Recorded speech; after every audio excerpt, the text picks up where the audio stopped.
Hey everybody, this is Rydo and we're back to video game news. Today is Wednesday, July 29th, 2026.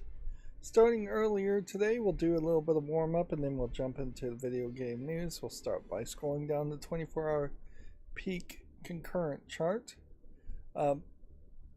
Yeah, I figured one of the best ways to try and fix my sleep schedule would be to just stay up and start streaming in the morning or more in the morning.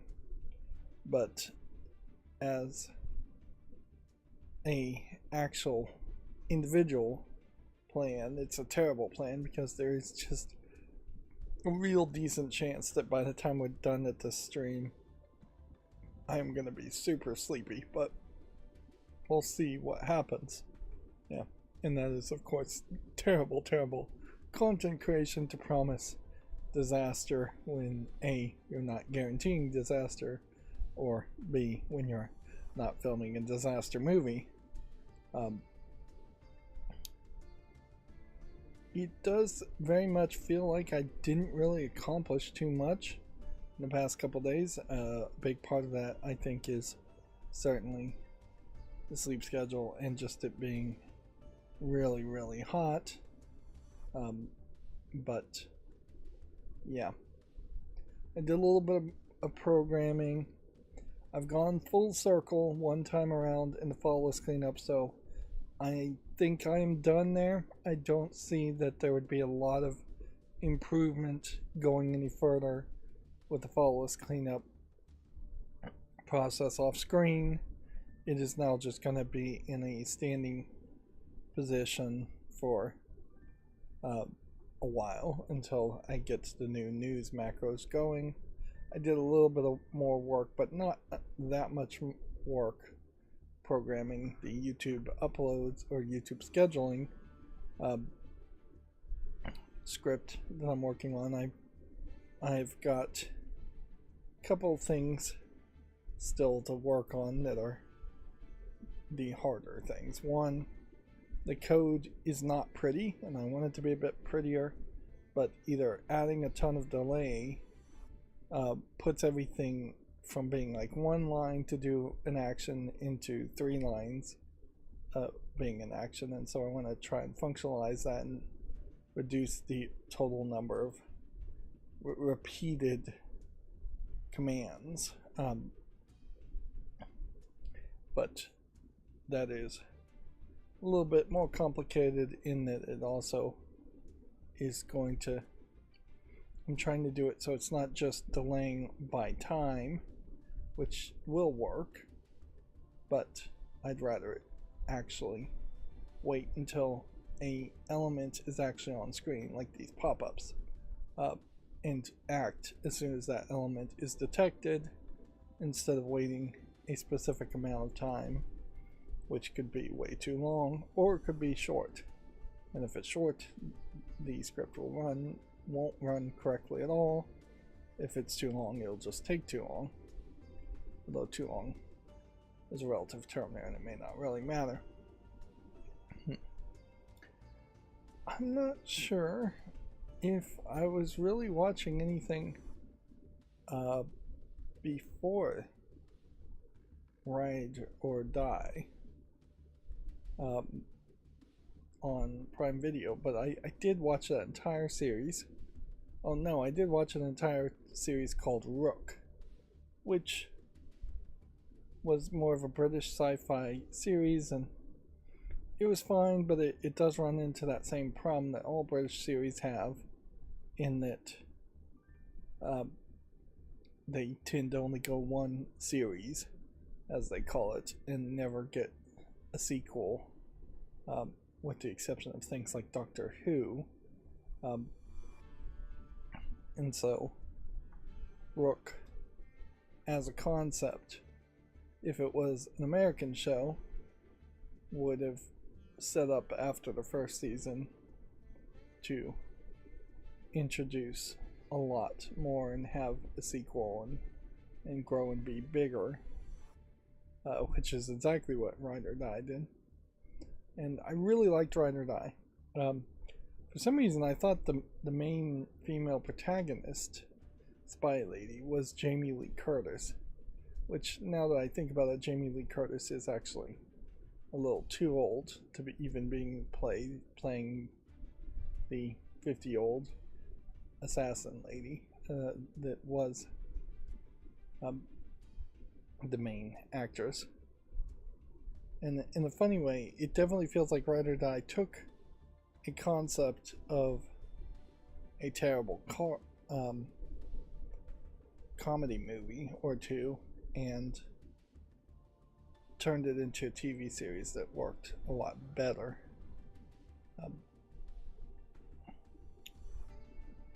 And so yeah, I really enjoyed that. Rook was fine too. I am watching basically the weekly episodes of I'm a Failed Villainous anime, which, yeah, it's a series that probably would do a little bit better if you watched it all the way through. Particularly back in my day. Let's move over to the most wishlisted games chart now. When I was in my heyday of being an anime fan, there was basically no anime that was on weekly releases. Even if something was on like Adult Swim, you probably were going to get it on the second airing, so there would be at least 2 episodes aired that night, if not mini marathons, if not potentially watching an entire series over the course of a couple weeks or even a couple nights. The vast majority of anime would have been purchased as either VHSs or, in my time, DVDs. Blu-rays weren't really out by the time, by my highest peak of anime fandom. And so when you would buy a box set of DVDs, you were usually getting a much older series that had the entirety of it available. Sometimes there would be multiple box sets for multiple spin-off series in the case of like Tenchi Muyo. But yeah, Tenchi Universe is probably the one you would want to watch as a casual fan, and you don't inherently need to watch like Pretty Sailor Sammy, I think is the name of a very short OAV that is in the Tenchi Muyo universe. Yep. I'm getting text here. I finally think I've figured out my do not disturb thing with my phone, so I can actually get notifications from people I'm actually interested in receiving notifications from. Of course, maybe I still need to figure something else out as far as when I'm streaming, so it's not making noise.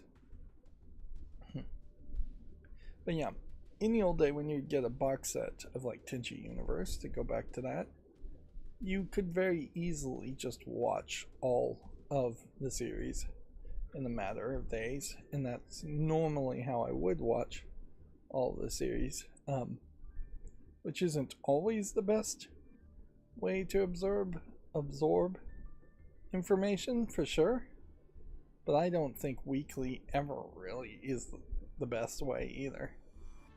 I think 1 episode per day might be about the slowest when you start to think about the best way to absorb most forms of entertainment. Although I have no idea what the best way to absorb a book would be. But yeah, the Hulu shows that are coming out just now, as far as anime series, suffer from that. And then I think I probably did watch more of the Management of an Apprentice Alchemist show, which still for the most part is just a kind of ridiculous capitalism propaganda show, which in its uniqueness alone is kind of interesting, certainly. But yeah, it does definitely feel like it's weird that the show would even have been made, because while almost certainly there would be manga that was made like that, and it might even be slightly popular, I would think it wouldn't be popular enough to justify a actual anime being made.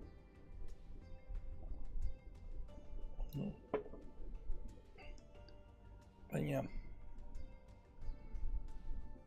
this may be very well a case where the translation is making it a much worse show. And did I watch anything else? Like,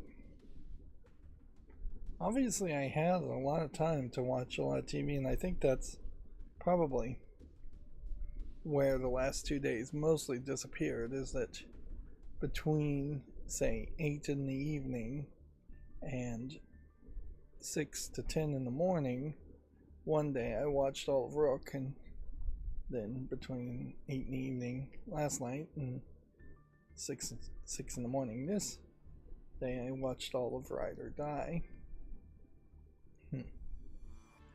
Which the title there is fine, but it's not really probably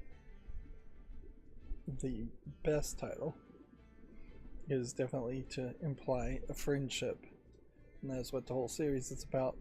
Even though the main protagonist is a spy, there's actually very little action going on in a lot of it, and yeah, it is more of a deep thinking spy series, which is kind of, it's more really of a road trip series, I'd say, than a spy series. Maybe, and that's probably the better move these days. Yeah, we may very well be seeing a split between like John Wick style movies and shows where it's all action all the time. I imagine same is true for James Bond style things. I wouldn't be surprised if there's also a huge amount of things that were greenlit to be spy things by Amazon, as they were trying to get the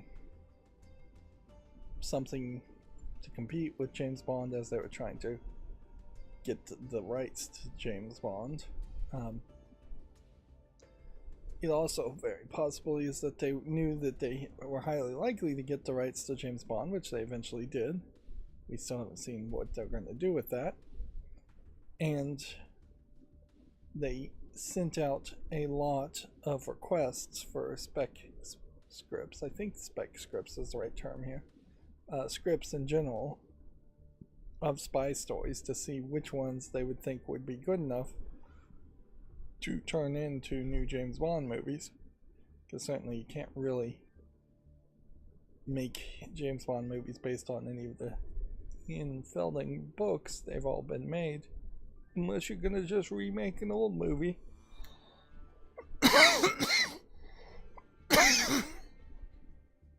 Which wouldn't really be the worst idea. I mean, certainly you could take some of those old James Bond movies and books that they're based off of and change it quite a bit, modernize it, and it would be a different enough story to tell.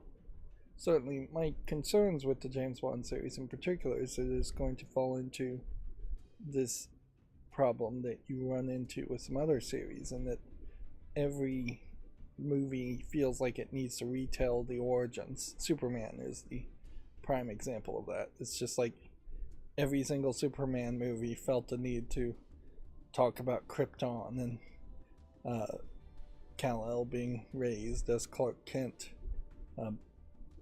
And it's just like you're wasting time during that whole process. when people should already know that story. Batman, kind of the same problem. Almost every Batman movie needs to spend a little bit too much time talking about Batman's origins. Weirdly, for the few Wonder Woman movies, I don't know if any of those really bothered to talk about any real origins for Wonder Woman. But maybe it's just her origins are more nebulous and that there have been different origins for different Wonder Woman issues in comics. Yeah. So with being in a standing position, holding position with the flawless cleanup, it does make some sense to potentially start looking more one-on-one at the wish list. Now that it has categories, I doubt anything new would be changed or added to wish list probably for years from now, so the idea of throwing things into categories does make a lot of sense. Overall, I do need to just keep on working and keep on getting things done, and ideally try and get more physical things done, but also I've kind of hit a problem in the cleaning and decluttering of my house, in that I can do physical things myself at this point, but I've pretty much blown the budget for the rest of the year in July, so yeah. With that thought, hiring other people to finish several projects is probably not going to happen. But that doesn't really stop me from cleaning and decluttering in general. I've got all kinds of paperwork I've still kind of put together. That computer, I've got servers, I've got Lego stuff to move around and organize. Just a lot of things in a lot of different places that I don't ever manage to really get any of it done. A big part of it is almost certainly that I just subconsciously don't really want to do it, and I'm just tired in general. Far too tired for a normal human being.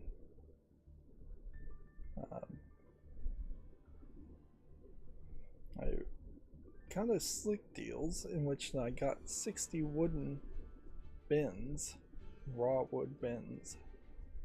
And yeah, I stacked them up to probably 6.5 feet to 7 feet tall in total. And it was a huge amount of trash as far as boxes and boxes. But they were super cheap too. I think I paid about 75 cents a bin, or $1.50 for a 2-pack as it was set up. And yeah, they all seemed to be in decent enough shape. But yeah, with 60 of them, unless half of them started falling apart, which in fairness, they might fall apart if you tried to pack them tightly with dirt and like use them as planters. But I seriously doubt they would fall apart with anything normal in them. Maybe if you put a whole bunch of nuts and bolts in them, they would fall apart. But yeah, they seem to be assembled fairly well. So I now have more bins than I really have stuff to put in them. And I only got 60 because I stupidly didn't realize that to get over the $35 Walmart.com free shipping requirement, I could have just thought of something else from Walmart that I might want to buy. which frankly could have been just about anything.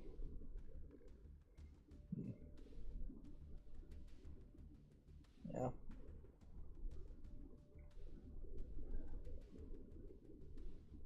Have I been doing anything else? I've been cutting the elastic out of fitted bed sheets. Personally, I just don't feel like it's worth the extra effort to put a fitted bed sheet on a bed instead of just laying a bed sheet or sheet in general on top of a bed. I feel like you should be changing the sheets so often that is just extra effort. And maybe that's specifically a me problem too. And like, I certainly have heard motivational speakers who are usually full of bull talk about how you should always get up and make your bed. It's just going to be the one thing that makes your life feel like it's in order and feel like a good thing. Which personally I don't think I would care one way or the other. I imagine there's also people that just toss and turn a lot and people that don't, so a fitted bed sheet may just stay on a bed a lot better for some people than others. I also have decided to go one size up as far as sheets go too, and I think that is a general recommendation that people make. If you have a queen mattress, get kings. It's probably too expensive to try to get California king sheets for a king mattress though. But yeah, going one size up makes a lot of sense too. But yeah, I've just been cutting the elastic bands off the edges and snipping the elastic around the edge to turn these sheet packs, which come with a couple pillowcases and one fitted sheet and one top sheet, into 2 top sheets. We're close enough. I do certainly recommend changing sheets quite a bit, quite often. It's a great way to avoid like having sweat and dirt from your body just be reintroduced to you or whoever you're sleeping with, causing zits for the most part, but just discomfort in general. Yeah, I guess it is pretty much the exact same thought that if you change your underwear every day, which probably should be changed more often than that, and that's 24 hours. A sheet, you're lying on a sheet for 10 hours a night, so 2-3 days even. It's pretty much the same thing.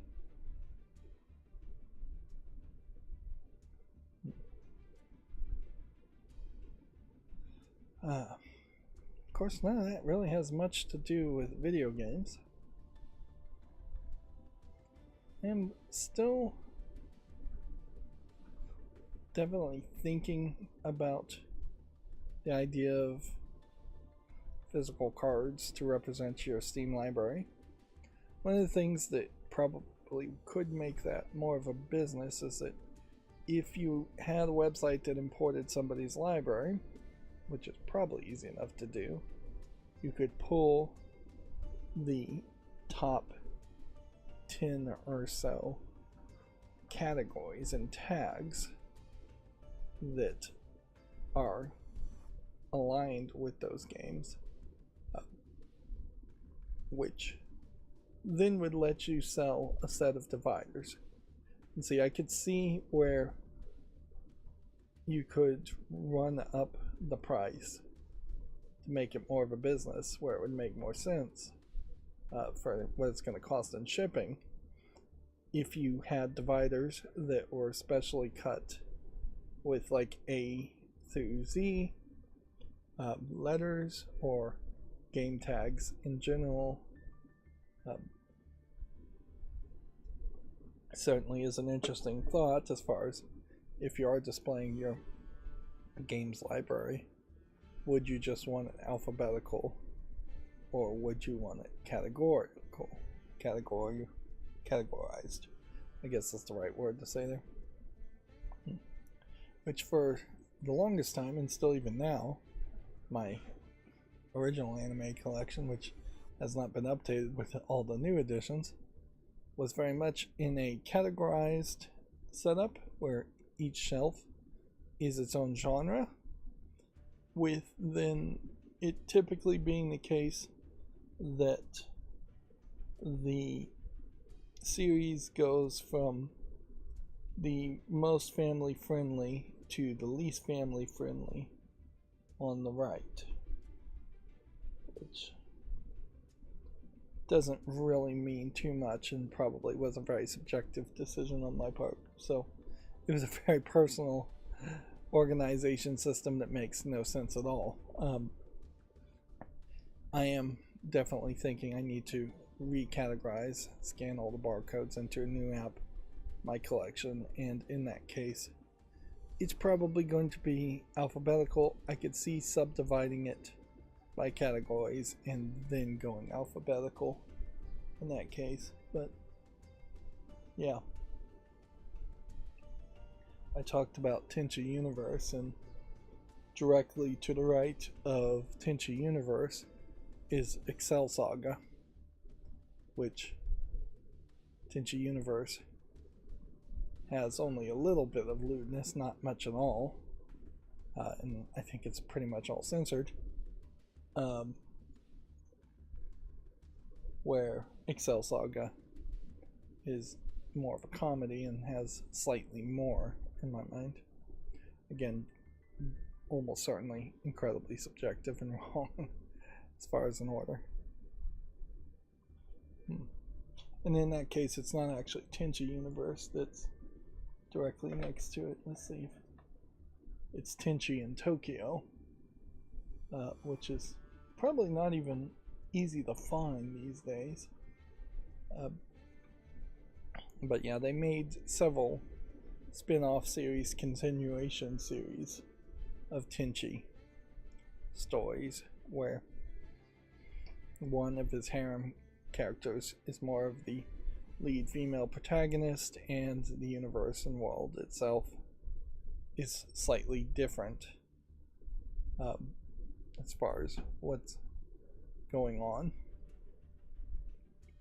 Tenchi in Tokyo, I believe, is a little bit more of a slice of life story. Tenchi Universe is a sci-fi story.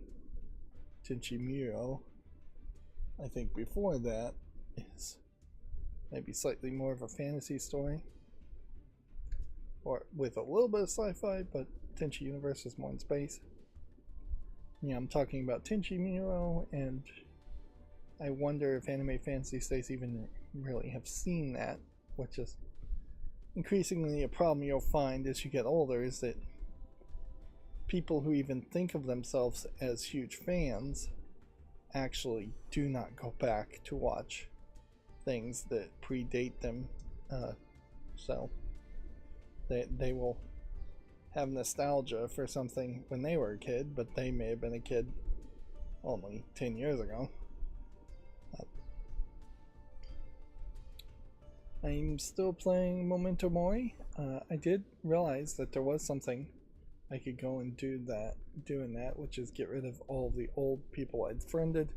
It's a good move to do that both in Pokemon TCG Pocket and Memento Mori, and frankly, it's a good thing for anybody in any game to unfriend people who have just quit playing the game, particularly in gacha games that are going to give you rewards based on what your friends do to interact with you and share with you. Usually it's just a very passive sharing thing, but yeah. I, on my second account on Memento Mori, still need to toss a bunch of people. I've tossed a bunch of people in the Pokemon TCG Pocket. I'm really waiting till just a couple days until the next month, and Pokemon TCG Pocket will be into the next expansion, which I have, I think, all the cards I need from the current expansions. So I'm just trying to save up resources. Memento Mori is doing a crossover event with some Japanese J-pop singer, which I really don't know anything about them, so I don't know if there's anything more special than that than that. Still probably pretty special, but I don't know if that means anything otherwise. The crossover new character song for the new character, Lament, is very much a happy feeling J-pop song, which I think Memento Mori in general is starting to just have more and more characters happy. So the Remember You Two Shall Die name is starting to make less and less sense.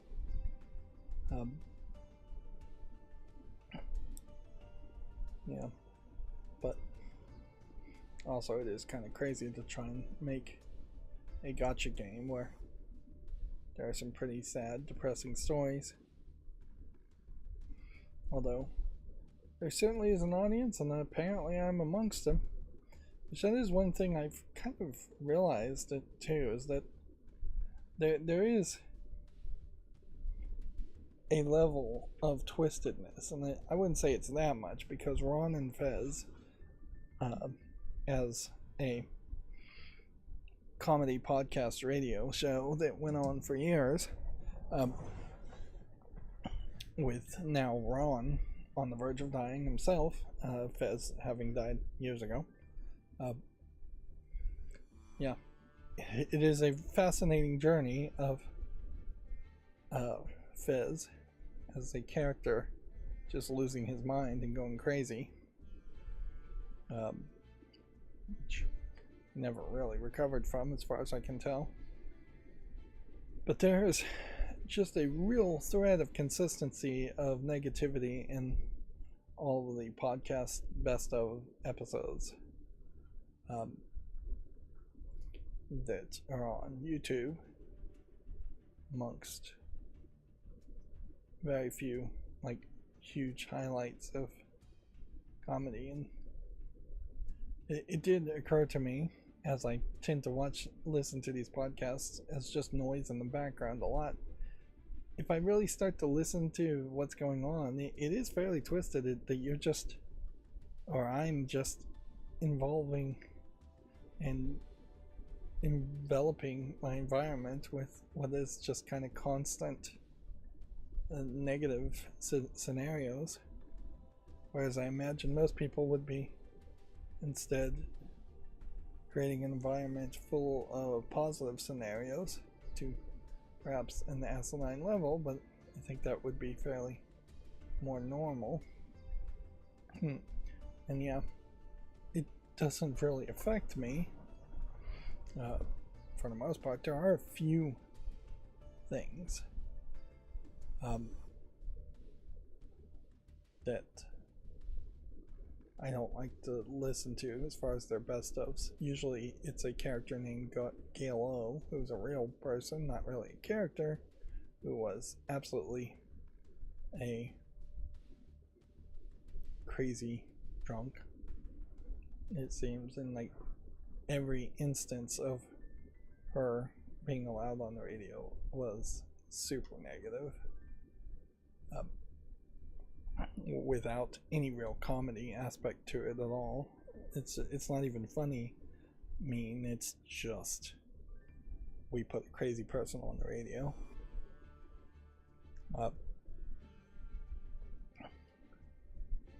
Guess we're on the verge of getting the new hardware reviews, but I would say at this point I feel like hardware is stopping from being even a important thing. As we're getting announcements of things likely going to be more expensive, no end in sight, and RAM apocalypses. I sometimes see a slick deal where you can get like a decent power supply, or you can get I saw a slick deal where you could get a kind of not decent low level CPU. But yeah, motherboards almost never go on sale, and unless you've got RAM sitting around, it's not going to help you too much.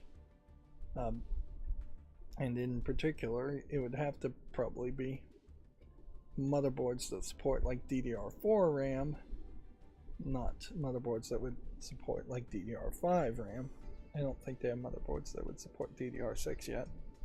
And hopefully they would change the standard at that point as far as the connectors. But yeah, with the RAM problems, it's just kind of crazy to buy piece by piece computer components. So it looks like I got the fall list down to 2,299 games. Not particularly as low as I'd like it to be, but I think if I was going to go around another time, I'm just going to have to look at far fewer games at a time, and try and read the description and reviews and just evaluate things a lot more. And frankly, I think a lot of them I'm really just dismissing because I'm still trying to give them some time. The Halo campaign Evolved is out. We'll take a look at that. I saw somebody say that the number of people playing wasn't particularly exciting. I kind of see that as a good thing, particularly though on Steam it may not really mean much of anything. Well, that game Rydo is coming out tomorrow. I'm probably not going to buy that day one, although probably do need to start thinking about getting back to actually playing games and making content, but I'm in programming mode, so let's just stay in programming mode until we actually finish all, if not most projects.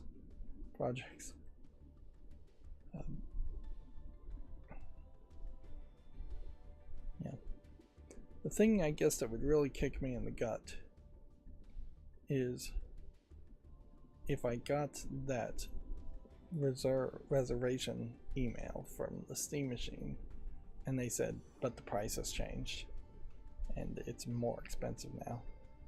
I mean, it's already really far too expensive for what you're getting, but price changing even more would be really devastating. Well, I have been still playing Paper Mario 1000 Year Door. It is still dragging its feet. I put nearly 60 hours into it. I'm only at, I believe, level 25. So the fact that the game can go up to level 99 confuses me greatly. It just feels like the game wasn't really balanced in any way that you would actually be able to grind and get to level 99. Sure, I imagine you can do one thing over and over again, or several things over and over again, to grind out to level 99, but there's just no legitimate reason why you'd ever get anywhere close to that. And if there is a new game plus and I'm at like level 25 now, that would imply that you're going to actually have to play the game 4 times over to get to max level, which is crazy. The game is definitely not good in general, but definitely not good enough to justify playing even 2 times over. Meanwhile, a lot of the time wasting collect them all aspects of the game still, as I'm near the end, very possibly very near the end. I'm in chapter 8, fighting the final enemy. Yeah, there's still just like nowhere near enough reason that you would have all the recipes or all the badges, and most of the badges are pretty useless. And yeah, there's just a real problem with most of the content in 1,000 Year Door. I don't know if you even made an abridged version of an already abridged concept of an RPG would even make it that much better, because the story is just really, really weak.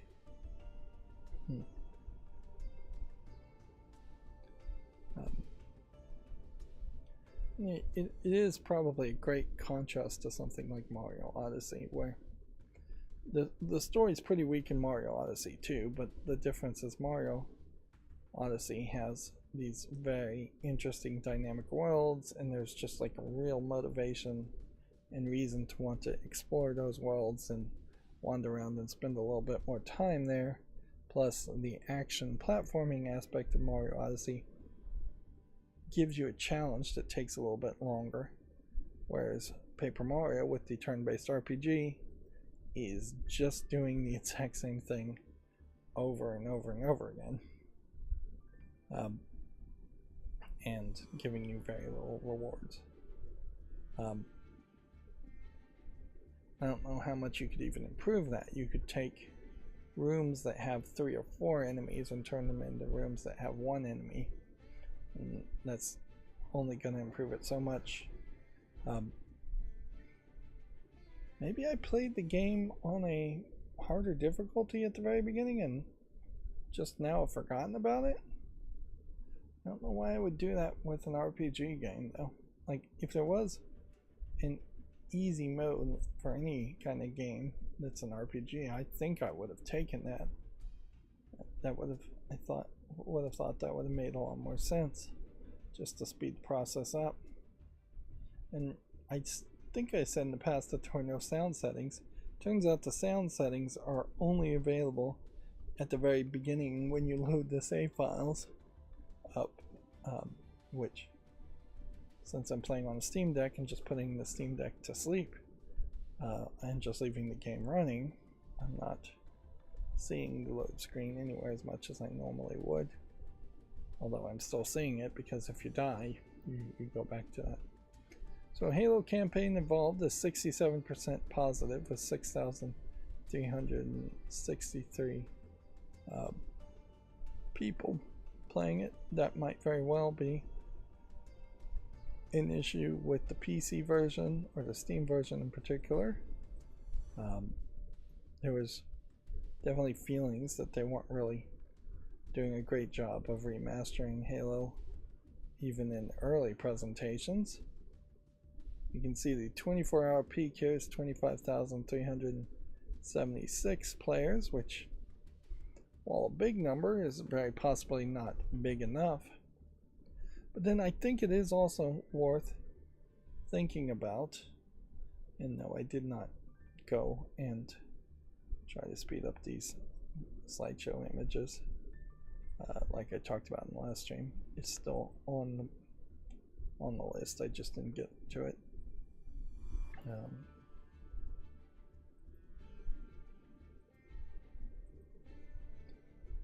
There is an issue certainly with Halo in particular in my mind, and maybe it is my bias, and maybe it is just my warped perspective on history and reality, but it definitely feels like to me that Halo fans tend, and I emphasize the phrase tend, to be a isolated group of gamers.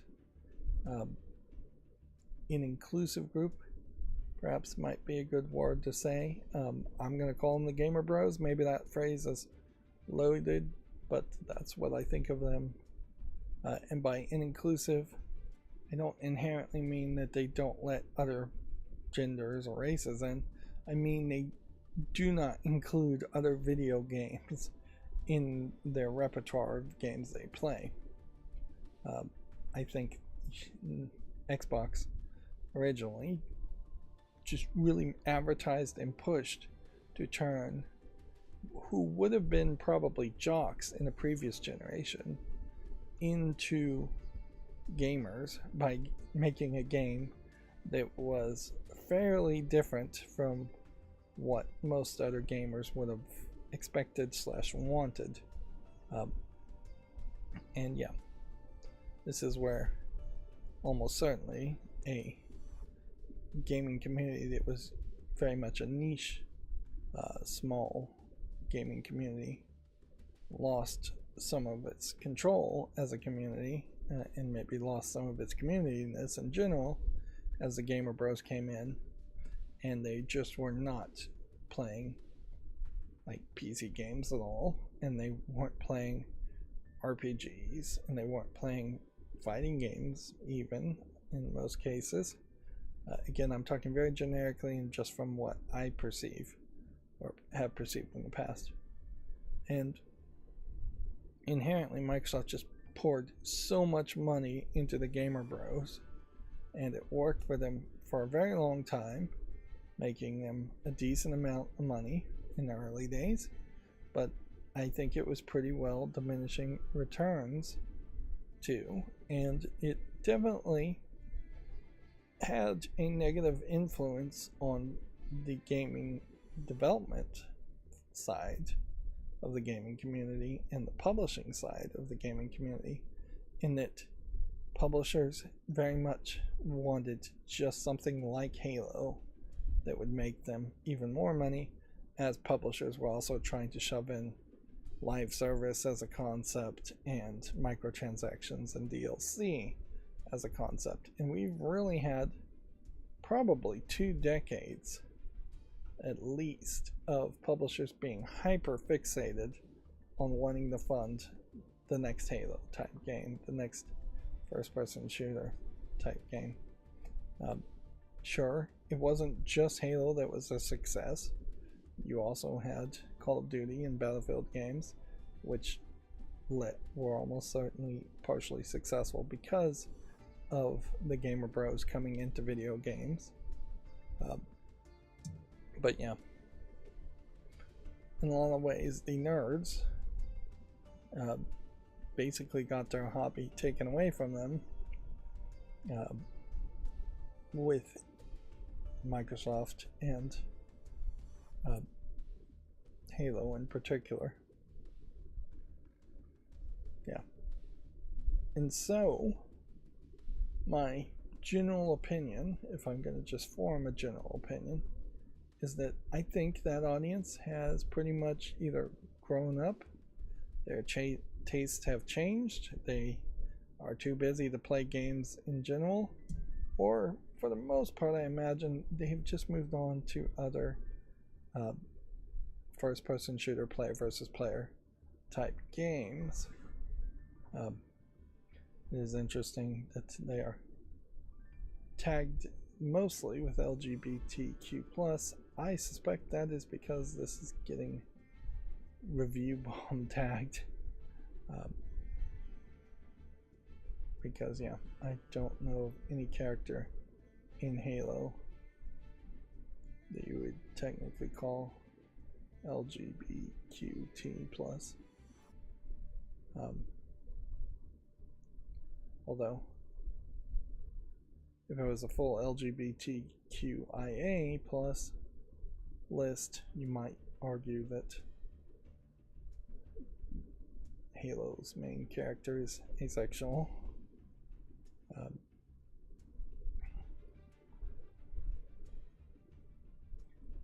But yeah.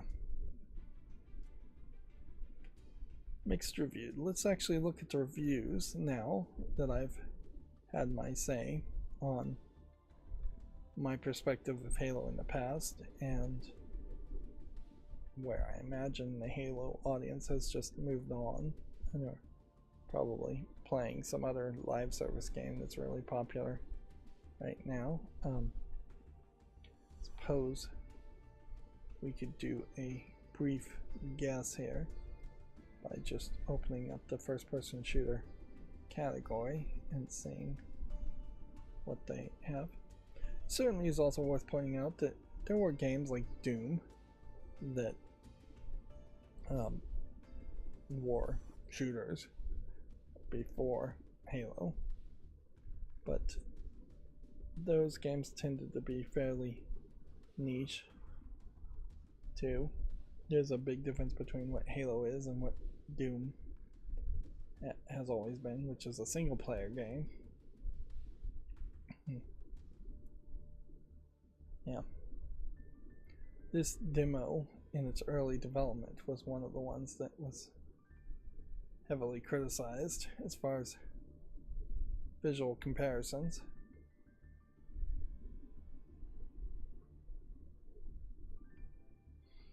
This also certainly highlights a problem for Microsoft in that they've tried this, I think, with a couple of series where remasters of old games don't sell particularly well. Sequels to old games tend not to sell well either. So they're not succeeding on either front. And I would have to assume that a lot of that has to do with just a lack of quality.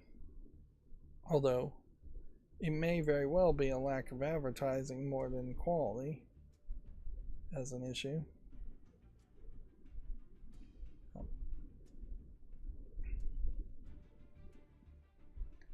I've personally only played Halo for a couple hours. That was only a couple months ago, and playing the old Master Chief Collection version of Halo was fine, but didn't feel particularly special. Didn't feel like something I would actively seek out to play again. Maybe that is a big problem too, is that the Master Chief Collection just got released on Steam in 2019, which feels like not that long ago, even though technically that would be 6 years ago. Maybe it should have been another couple of years.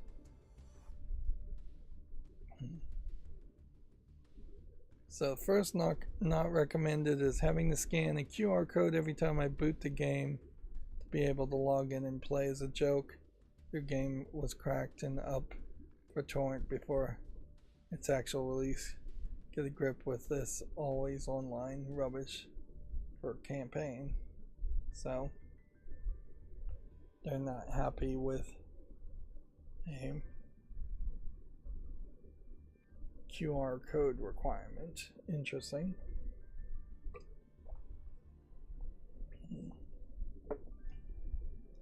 Which I guess maybe that's a Microsoft account requirement thing.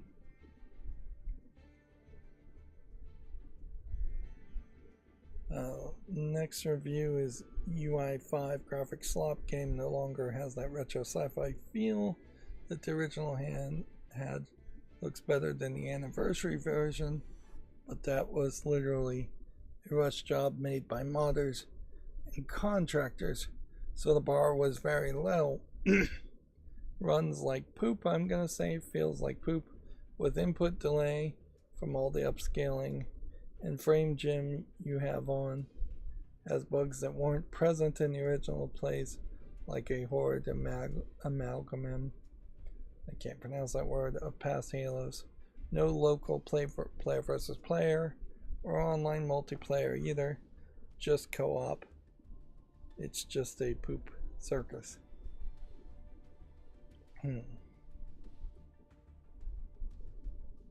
you can't even say it's a new good entry for newcomers because the Master Chief Collection is right there. Halo CE is $10 maximum, and on sales you can get the entire collection even cheaper than that. If I assume Halo CE is combat evolved, not campaign evolved. Somehow OG Halo CE is too old for gamers, then I don't know. Man, just stop playing games and never go outside your modern gaming bubble. This game has no right to exist. It's just more thief for 3 contractor sludge. No one working on this is going to be working on the next remake they might make. It's just a revolving door of misused talent hit 343. So, you know, almost certainly there is a decent chance here that this is going to be a case that Microsoft shoved this game out so they can just lay off more people. Like, yeah, the layoffs don't inherently have to stop at any point. Like, there could be projects that are 2-3 months down the line to release, and then people get laid off. There could be projects that are 3 years down the line, and then they've already planned to lay those people off. It's pretty much become the norm that you get laid off after a project is done.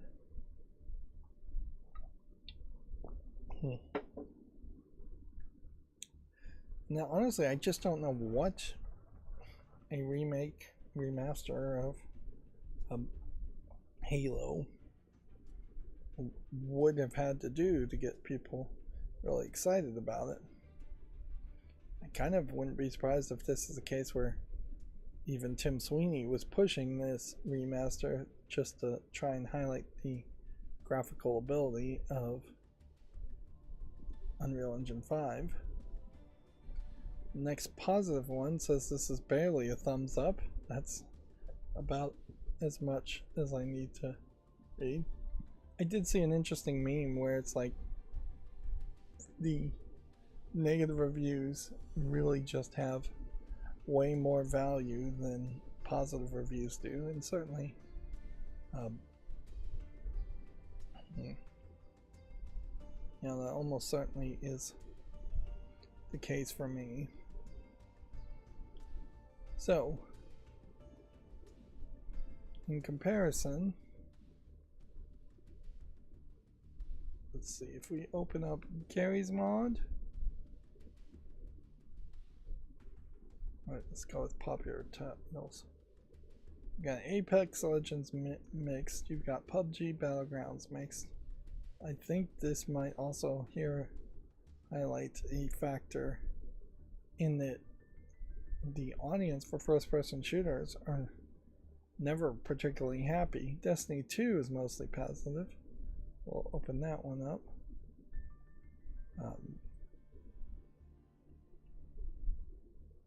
Escape from Tarkov. Call of Duty isn't out yet, I don't think. Fallout 76 would be a weird one to compare. Overwatch is mostly negative. But yeah, I don't know if there's any other game category that has really just driven itself into the ground as far as quality goes and reviews go, other than first-person shooters. Yeah. It is pretty fair. Marathon is very positive. It is pretty fair to say they mostly all suck. And particularly if you just don't have friends. Some of these are pretty old first-person shooters too. Some of these I definitely wouldn't think of as just player versus player first-person shooters. I don't think all of these are. But yeah, it is, I think, fairly believable to just feel like they all suck and they aren't really worth going into that category. There are just better categories, I think, in general, of as far as how I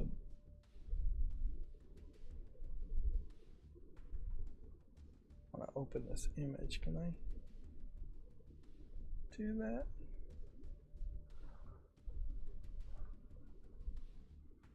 Not easily. I'll have to look at that later. Just gonna see if I could get that Steam logo and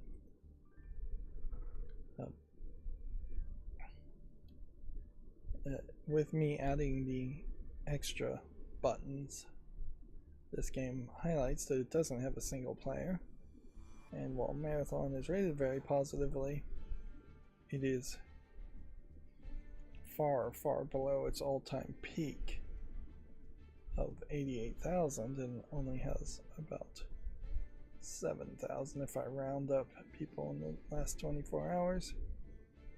And it came out in March of this year.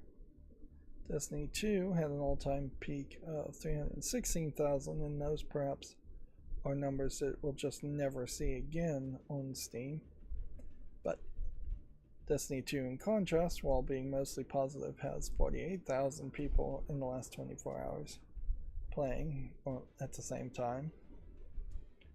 And maybe part of that is because it does have player versus player, which I am shocked to think that there isn't actually player versus player and campaign involved. That makes no sense to me at all, because I'm pretty sure the original Halo Combat Evolved did have player versus player. If it didn't, then I would have to assume I just completely am misremembering what Halo 1 is, and it was Halo 2 or 3 that really caught people's attention.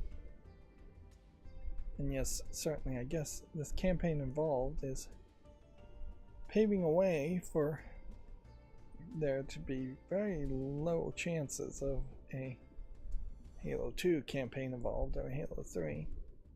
Gary's mod 24-hour peak is 3,600, 36,000 players, or thereabout. Again, perhaps not a fair comparison there. Yeah, those numbers are definitely higher for some games than the people playing Halo, and I wouldn't be surprised if a lot of people are playing Halo right now, but are going to quit in the next few days or weeks.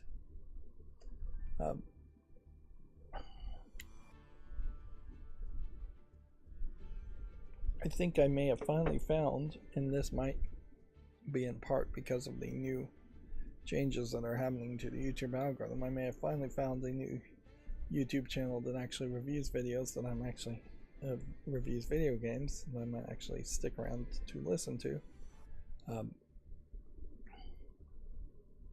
So I'm kind of excited about that, in particular because the games they tend to cover are not going to be Halo style games. They're going to be more niche games, things that really would benefit from me knowing the reviews of them. Still aren't seeing any refurbs on the Steam Deck. I guess it would be unlikely that Halo is being played on the Steam Deck. Probably because Halo is not optimized well enough to run on the Steam Deck, and also probably because of some like anti-cheat built into it, if I was to guess. If anything, it feels like Zenless Zone Zero. Maybe more of a thing.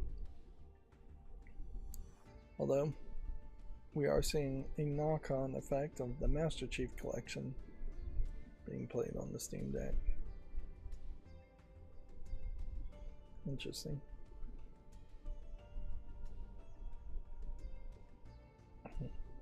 This Librarian game is still being played by a lot of people, so there is a reasonable argument that I could have bought that and made content on it. Although it may also just be a game that takes forever. Yeah, Mecha Chameleon, as far as a streamer bait friend slop type game, still seems to be the hotness of the current moment. Although, give it a few more days and we may have some Jimothy related video game, or whatever is the next big hot meme.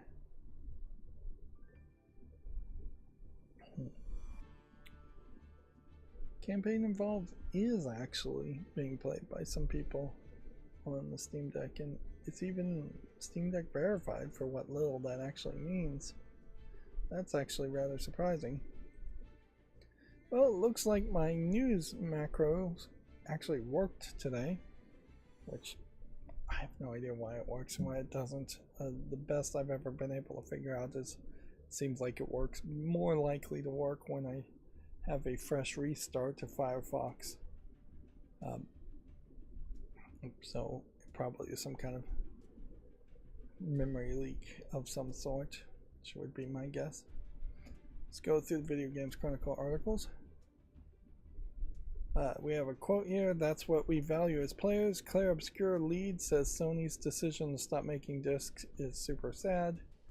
It's also meaningful for a developer to hold a physical copy of their own in their own hands, they say. I struggled to read that. I can feel I'm starting to already feel a little tired. But yeah, we'd have to rush to even be done in a couple hours. Yeah.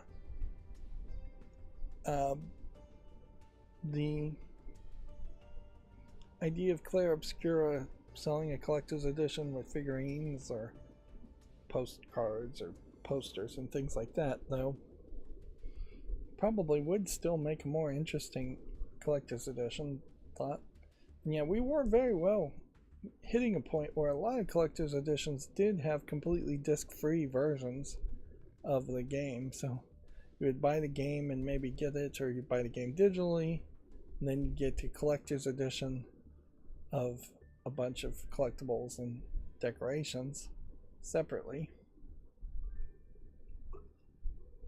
We may very well still see some games go down that path where you have just collector's editions that don't actually include a disc or a disc case, although they may just have an empty disc case for a while. Well, I don't think this is particularly surprising as a headline. The quote here is, "These actions are not taken lightly," which it's nice for people to say that. Double Fine has laid off 23 staff after going independent. The studio says the action was necessary for its survival following its departure from Xbox. My general thought here that this is Tim Schafer just doing whatever he can to keep himself in power and Double Fine still around. I would imagine he kept some of his friends around and laid off lower people that he was less friendly with. Certainly laying off 23 people in a company that was probably not that big in the first place isn't going to make it easier for them to make their next game if they are actually planning on actually making a next game. But yeah, it is probably a great example of where going independent or buying your freedom from Xbox doesn't really help you much, or from Microsoft isn't going to really help you much, because you would then have to very quickly find somebody else to buy your company or find a publisher to fund your next game. But also noticeably, Double Fine has had some real problems in that Kiln is really their only recent game, and it's not that exciting of a game in general. What's really funny about Double Fine in its history of being acquired by Microsoft and now going free from Microsoft is that at no point while being acquired by Microsoft did Double Fine really get a bump in its budget. It wasn't able to make a new Brutal Legend 2 or a remaster of Brutal Legend.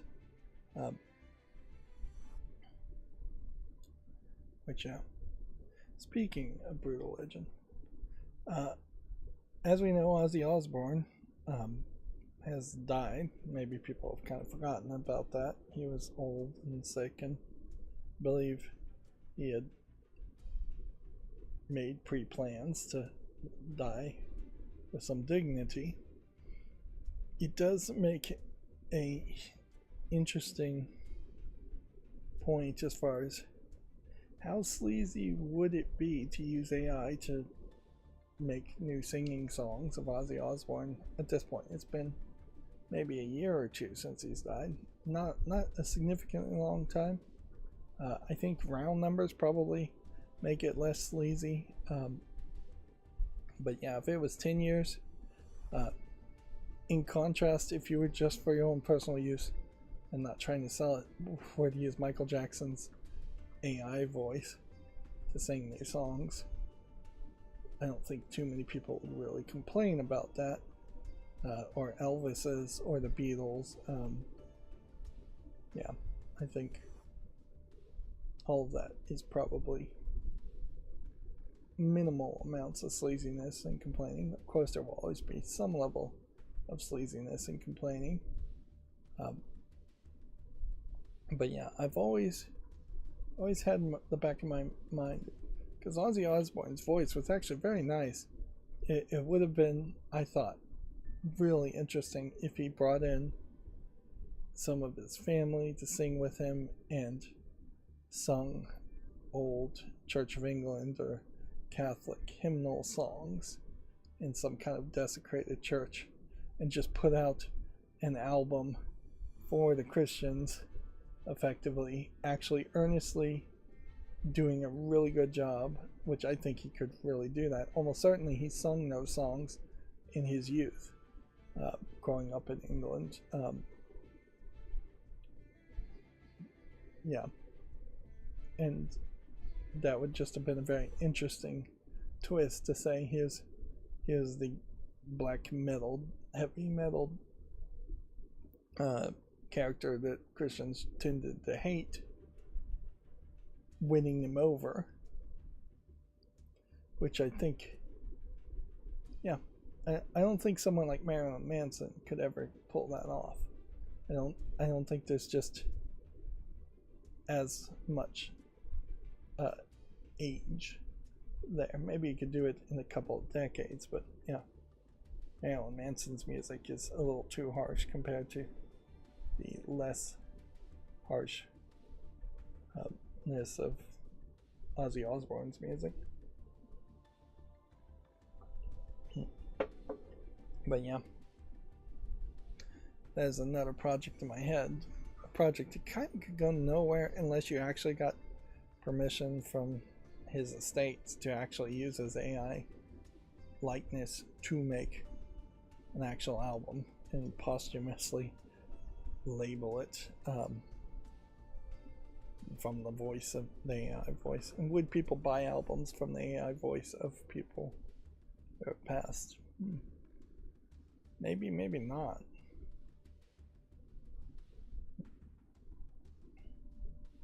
But yeah, I'm talking about Ozzy Osbourne because he was a major character in Brutal Legend, or at least a medium character in Brutal Legend, which is one of the few games that actually does have that death metal, heavy metal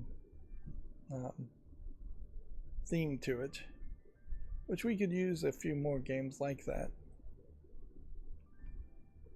Moving on, the Teenage Mutant Ninja Turtles DLC pack is now available for Sonic Racing Crossworlds. I guess Sonic Racing Crossworlds is just going to continue to chug along and do well enough, but never really catch as big of an audience as I think anyone would like. These are very much not the Ninja Turtles I would recognize. This definitely feels like this is some newer Nickelodeon Ninja Turtles that they are promoting. Yeah, I guess I would just leave it at that. In cars, they don't look too terrible.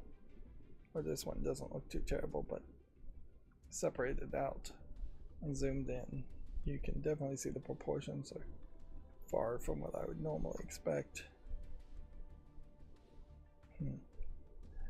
Let's see, Splatoon Raiders is currently the 7th greatest game of all time on Metacritic according to user score. While not a true indicator of quality, the results at least show a dedicated following. I don't feel like it is fair at all to editorialize this way that Video Games Chronicle has, because what would be a true indicator of quality in the highly subjective field of reviewing video games, as it is each person's own personal experience? There is really no science behind it. You can't grind up a video game and get its atomic weight or something like that to know if it was a pure video game or not. So yeah, this is either them throwing shade on user scores, which would be my guess, or them throwing shade on Metacritic. Either way, that's not very helpful. If you're going to discredit user scores and Metacritic, you just shouldn't put out the review, the article in the first place. I tried to watch Video Game Donkey talk about this game, and yeah, he's just doing his same old stupidness, and yeah, I just don't think I really should even be subscribed to Video Game Donkey at this point, because his silliness is not, I think, giving anything of value. I don't even think he put a score, and I don't know if back in the old days when he would say like 5 out of 10, if he actually meant anything by that score. And yeah, even if it was an earnest score, the review before that certainly was never earnest. So yeah, I guess the question would come down to, who are the 6 games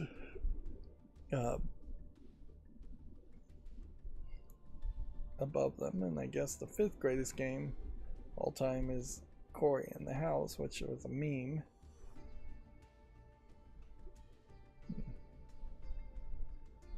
So yeah, Claire Obscure is an earnest review. Silent Hill 2. Is this the original Silent Hill 2 or the remake? I would bet it might be the original. The Blood and Wine expansion for what? Old Hunt, which is interesting. Metal Gear Solid 3 Snake Eater. People really think that's the number 4 game? And Resident Evil Requiem is the 6th one, and I think that probably highlights that there almost certainly is a bias here as far as recent games. And Splatoon Raiders, then Ocarina of Time, Metal Gear Solid, then the Warcraft 3 Frozen Throne expansion. I guess a lot of these games also would be so old that when they came out, people wouldn't have known about Metacritic, or it wouldn't have existed in the first place. So it having less or review scores or lower review scores might certainly explain a lot. Yeah, you definitely are going to have a lot of review scores to pull an average up or down, where they almost certainly aren't going to include something that has only one 10 out of 10 user review score in the top 10 list. This is another issue, certainly, where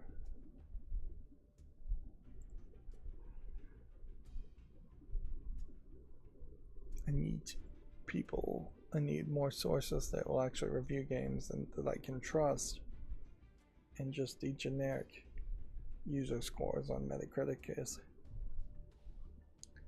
not particularly trustworthy. Let's see. A sequel to Wu Chang Fallen Feathers is being developed by its director's new studio. Previous reports claim that Zhao Shiyun had been fired from Lean Z earlier this year. Yeah. I'd say take this news slash maybe a rumor with a big grain of salt, because you just never really know what's going on in the business world of China and what actually can be made video game wise in China otherwise. And yeah, even if we ignore all of that, this is really just a rumor slash announcement for a game that's not out yet, so it's pretty irrelevant. Crazy Taxi World Tour is getting a closed network test in September. Applications are open now. I think most people can do something better with their time now than fill out applications to be part of a network test. Yeah, I really don't see a lot of content creators just get into betas or network tests and then break NDAs or try and make footage around games that aren't out yet. I think more creators probably would do that, but maybe just doesn't actually lead to people becoming well viewed. Let's see, Clabscure Studio says it wants to bring it to the Switch 2, but it's way too early to announce anything. I think this is very likely going to be a case where the only announcement they could possibly make is that it's not performant enough to actually play on the Switch 2. It'll just be a buggy, choppy mess if they tried. August 3, PlayStation Plus, quote, free essential monthly games include Dying Light and Big Walk. If you're going to name two, you might as well just name the third. Two. Signalis is the third game.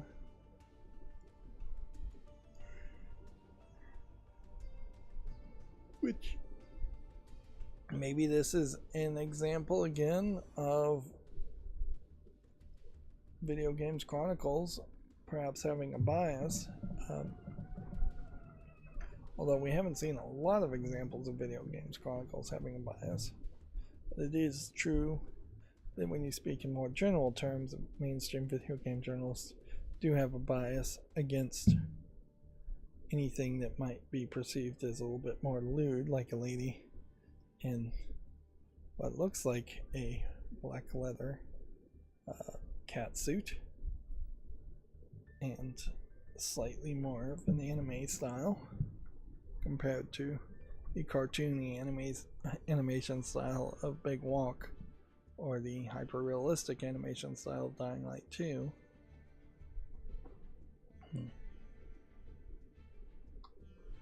Of course, Signalis is also probably lesser known than the other two games, although Big Walk is not that known either. Let's see. A Dragon Age remaster trilogy is unlikely because nobody who knows the old engine is left, says the producer. Mark Dara says he doesn't think a Mass Effect style remaster trilogy is possible. Yeah. Suppose that does highlight an issue when you have brain drain. We're starting to see producers even admit that they've had brain drain. But even as people retire and you hire new people, they tend not to be trained to look at old code and old games in any way. And so what you get if you were going to make a remaster trilogy, in this case, if there really is nobody who knows the old engine, would be a complete white box remake slash remaster. Probably better just to do a remake in general.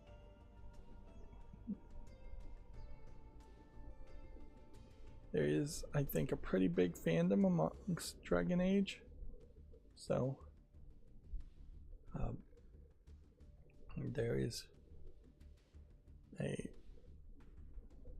possibility that you would just reboot the series. Dragon Age Origins ran on the Eclipse engine.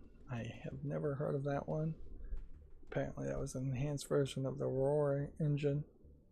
A lot of times I'll say that like Skyrim was made on the Gamebryo engine, and that may have been true for Skyrim, but apparently Bethesda is now using the Creation engine, which may just be a new name for the same engine or an upgraded version of the same engine.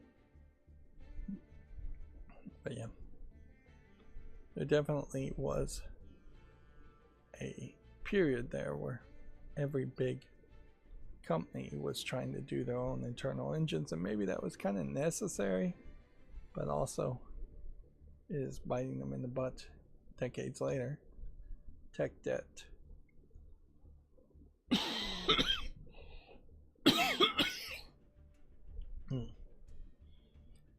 It's probably not worth talking about what time Halo Campaign Evolved goes live, because it's already live at this point. Spider-Man 2 gets a new update, adding 2 free suits and enhanced PlayStation PSSR on the PS5 Pro. Which I assume PSSR is PlayStation Super Resolution upscaling. This is a very different looking suit. I wonder how that actually looks in motion, where arguably this suit looks far too much like other Spider-Man suits. It looks like it's not even different. Apparently this is from Fresh Start, the most recent movie that's either coming out or is out at the moment. An indie dev explains how their forgotten 8-year-old Steam game suddenly became popular thanks to an Undertale mod. Crash Vault is being used for an Undertale exploit to the bemusement of its creator. Interesting.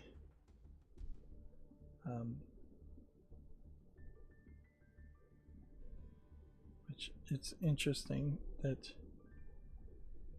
one game could affect another game at all.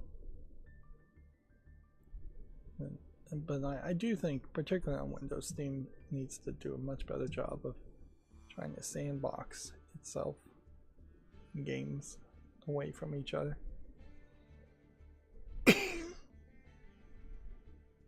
And it is interesting that this person is just had been allowed to have this game on Steam with 10 reviews, and even now it only has 500 reviews.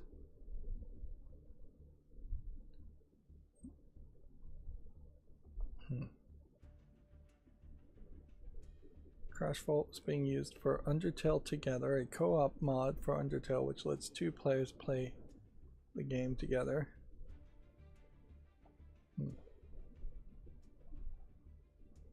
Interesting. So there's just like some kind of file, I guess they're copying over.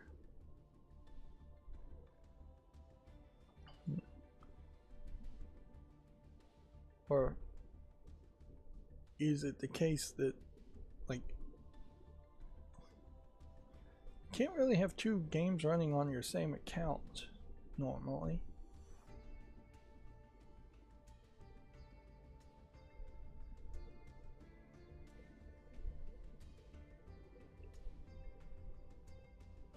Let's see, the general idea of the mod is that 2 players with copies of Undertale can play in co-op.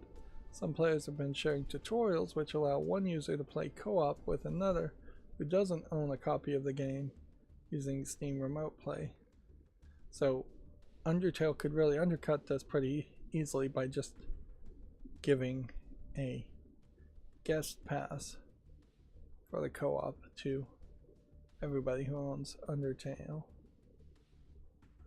Undertale doesn't support remote play, so players Have to download a game that does feature remote play and copy its files over to the Undertale install folder.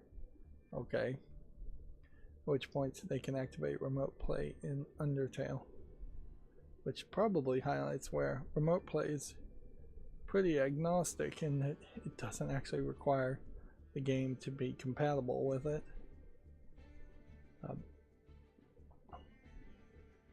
This Crash Fault game is also free, so wasn't making any money on it anyways.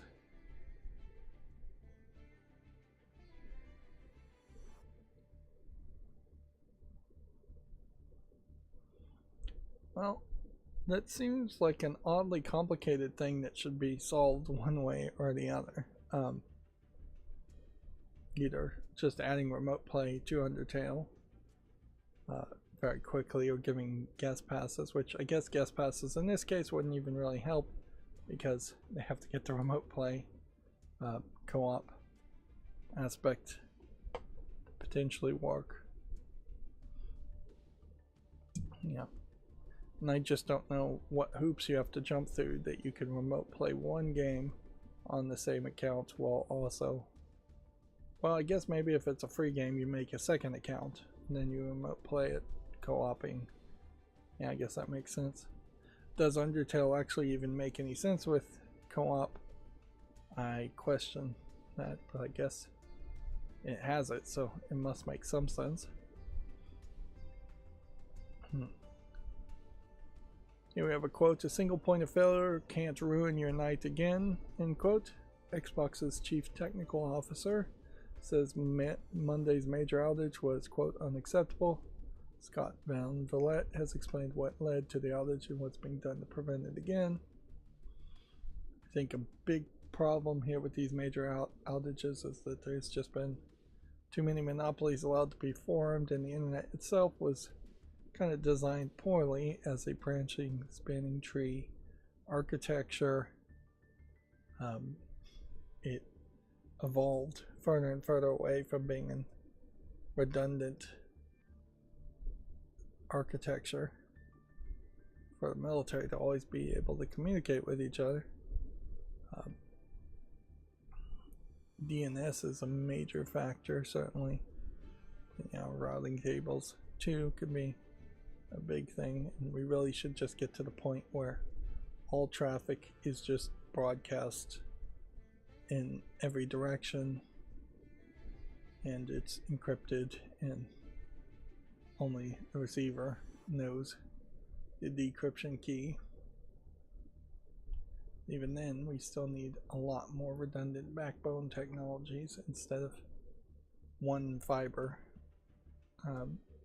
cord going from outside of a city potentially into the next city. It honestly wouldn't be too hard to target and disrupt the internet if you had a big enough military force doing it.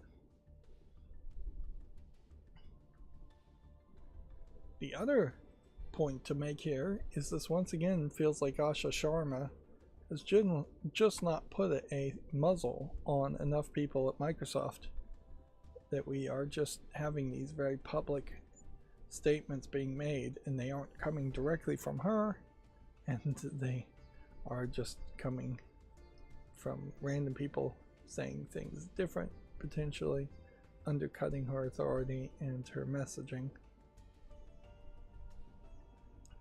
Our last Video Games Chronicle article for today is Capcom reports another strong quarter of Resident Evil Requiem, passing 8 million units sold, and Pragmata has sold 2.5 million units, which is great and all. That being said, I don't know if we will hear anything from Pragmata for a while. I wouldn't be surprised if they actually did greenlight a new Pragmata after it started to show a large amount of success, but it will still be 4 to 8 years before we saw a sequel. Alright, well, I'm going to take a bathroom break and I'll just be back in a minute.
Okay, I'm back. Sorry about that. Let's go through the Gamatsu news now. And see that new source for game reviews just put out a video for Halo and they gave it a 7.5 out of 10, which feels like just about average, but they certainly were speaking a lot more positively about the game, which definitely highlights the issue, certainly, in that in the past I have very much said that it kind of just isn't that helpful to have people give reviews, mainstream video game journalists to give reviews on games, when the vast majority of people on Steam are giving completely different types of reviews, and there has always just been a very high chance of the overall reception being completely different between one individual journalist or content creator and the amalgam of user reviews on Steam. Perhaps it is highlighting a case that maybe I just need to listen to the general description of what the game is about instead of getting individual reviewers' opinion. If that is the case, then that would mean that all those terrible videos where somebody doesn't bother to actually formulate an opinion and just details what happens in a video game would be what I should be looking at, which I don't like the idea of supporting those kinds of content creators in particular, because if you cannot form and properly express an opinion, you're not really adding anything to it usually. Console Archives Doraemon launches July 30th. While Doraemon itself may be somewhat relevant, it's not that relevant in the West, and I can't imagine this really old Doraemon game is going to stand out. Arcade Archives TX1 launches July 30th. So it seems like there's two archives, very possibly from the same publisher, one for console games and one for arcade games.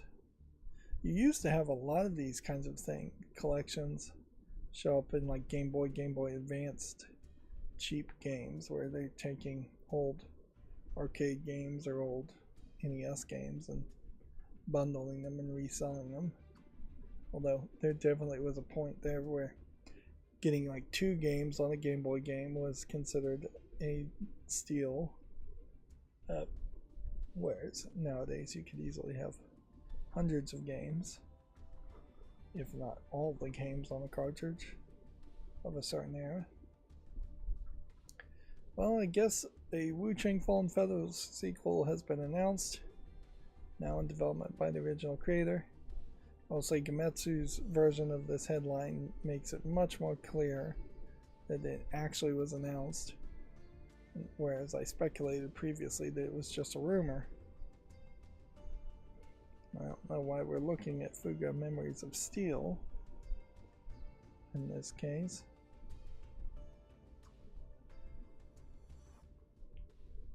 Finding Polka launches August 12th, which I assume is a hidden object game, or Where's Wally, Where's Waldo game.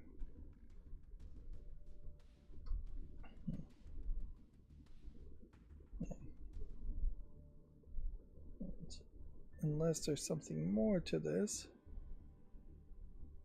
I don't know if this is really a game I want to bother to even put on the follow list. Yeah, I need to increasingly question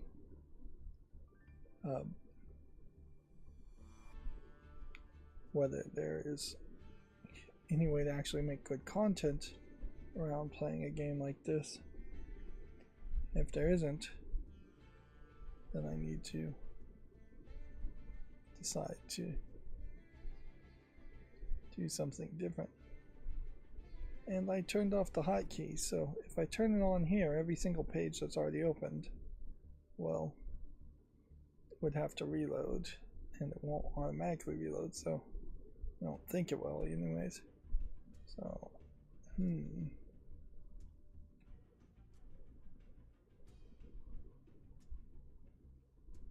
I guess because I have the YouTube Shorts also under that same issue, I may just have to reload everything, because otherwise the YouTube short files won't get made. You know that is happening transparently behind the scenes, even though I haven't actually done anything with those shorts files as far as actually making new shorts. Google Memories of Steel for iOS and Android is now available. Okay, that explains why we were looking at that. Sonic Racing Crossworlds DLC Teenage Ninja Mutant Turtles pack is now available. A Platonica Space launches August 14th. Interesting. I don't know what Platonica Space would really imply, although it would be interesting if it was a story where you are the last humans in the galaxy, male and female, and one character had ambitions for you to couple up, and then the other character wants just a completely platonic relationship, which, let's face it, if there was only 2 humans left, unless you have some massive technology, you're not going to repopulate the human race, and you probably are best just having platonic relationships anyways and not accidentally having a baby, which will just make things worse in the long run. There is, I'm just gonna hit play on this trailer instead of sitting here. There is a anime I heard about that's gonna start airing in Japan, which very much means nothing because it may very well never come to the West, where the premise is the people in this world are born genderless and pick a gender at like age 12 or 14, something like that. But yeah, that is somewhat interestingly in line with the Japanese language, and that while it is not 12 or 14 usually, kids tend to speak in Japanese in a more feminine way, using the feminine words that they would have learned from their mother, I would assume. And then usually somewhere around, I'd say about 10, the male kids tend to start using the word bokuwa as in male I am, instead of watashi as in female I am. At least that's my understanding of it. There's a lot of languages that have gendered verbs and words, and it never makes any sense to me why gender is coming into play there for so many words. It just really shows that society is just ridiculously centered around what gender are you, or what gender do you claim to be in every single scenario, for no good reason. Alright, Xbox announces Gamescom 2026 plans: Alien Isolation 2, Metro 2039, Star Wars, Zero Company, and more will be playable. Definitely feels like Gamescom is just becoming the new E3 as in the place where fans can go to play slightly early demos of games. And pretty much seems to be about all that's happened. It'll be interesting to keep an eye out to see if any new announcements even happen at Gamescom. And certainly the heat probably will be a factor at Gamescom too. Wouldn't be surprised if you have some presenters just say we're not going back to Gamescom because it was far too hot and muggy and uncomfortable in Germany.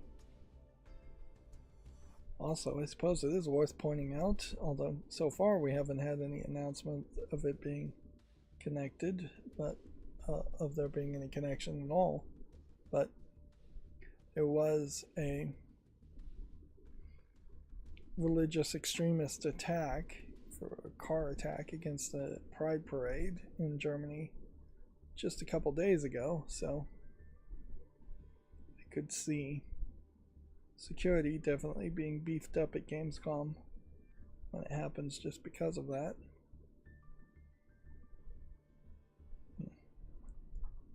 Let's see, moving on, Crazy Taxi World Tour closed network test is set for September 11th through the 13th. Yeah, I would definitely think you would always pick a different day than September 11th, but whatever, it seems like people who claim to never forget have pretty much forgotten, which in fairness they probably should have forgotten too.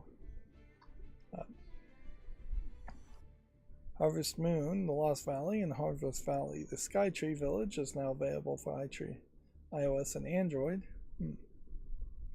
Are we beginning to see a trend, I wonder, of games coming to iOS and Android? Or maybe we're seeing a trend of Gamatsu actually covering mobile games. PlayStation Plus monthly games lineup for August was announced. Yeah. Just leave it at that. The Immortal John Triptych launches August 27th. That looks like another one of those weirdly Monty Python-esque animated games. Wouldn't be surprised if this was on the fall list and then I took it off because it didn't have a release date, and now I'm going to put it back on the fall list because it does have a release date. Though this is a DLC.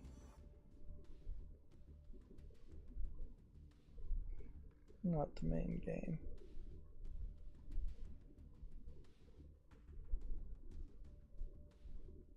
This is DLC for other games. Interesting. Akapara Games. It's the same developer. I don't think I've ever seen this before, where you get DLC if you own one of his previous games. And weirdly, this does feel like this would be something that asset flippers would engage with a lot more too. It's just put the same games out and then we'll sell DLC that you can only get if you bought the previous games. So it feels like this is a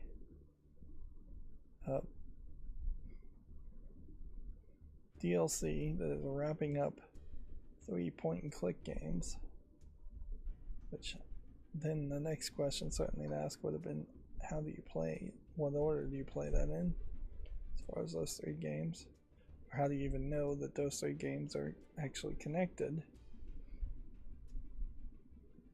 Let's see, moving on, 9 Rip sequel launches October 27th in the West. It's literally called 9 Rest in Peace, I assume, sequel. It's an Otome visual novel.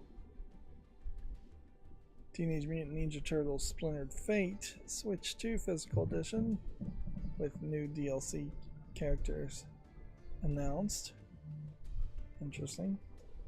Say these Ninja Turtles in this game look much closer to what I'd expect Ninja Turtles to look like. Just they can leave it at that. See that this game is rated fairly positively, very positively actually. Let's see, Flamecraft adds a PS5, Xbox Series, and Switch versions with a demo now being available. I'm adjusting my chair here to a very odd angle.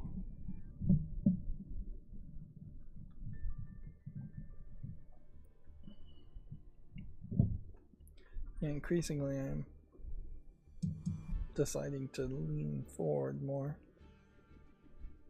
which probably is not terrible.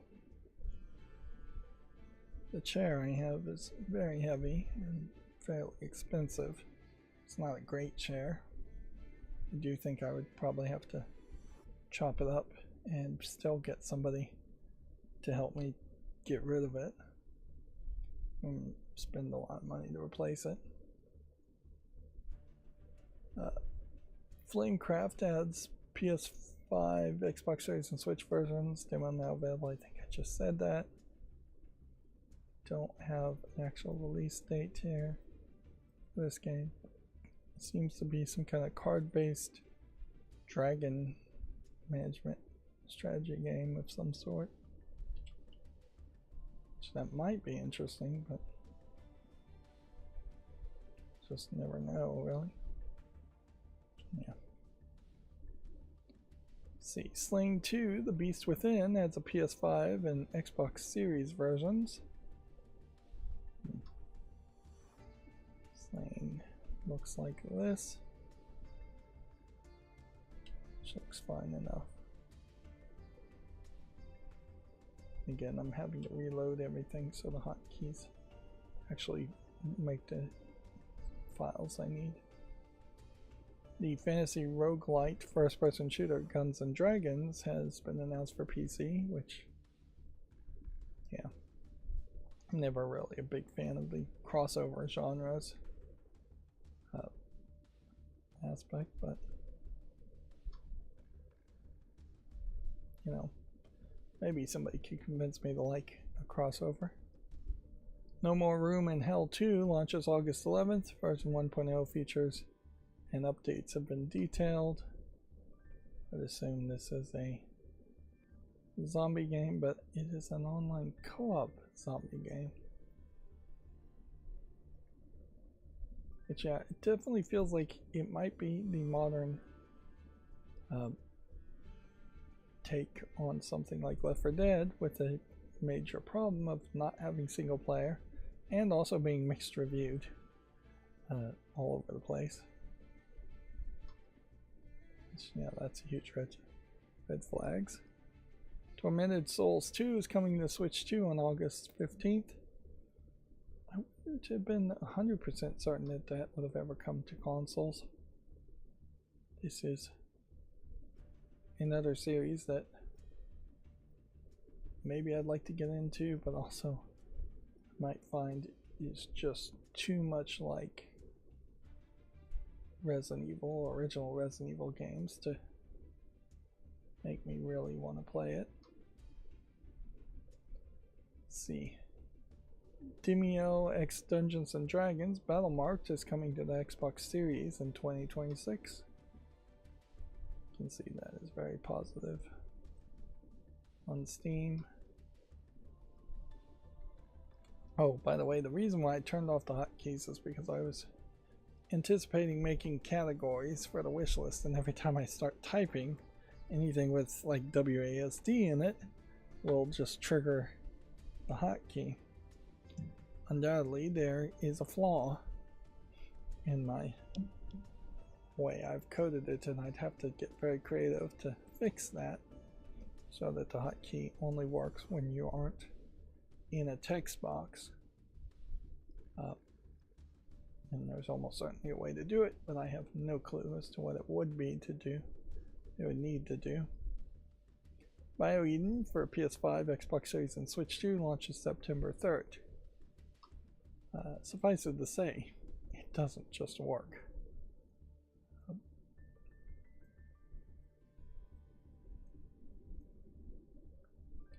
Yeah, I don't know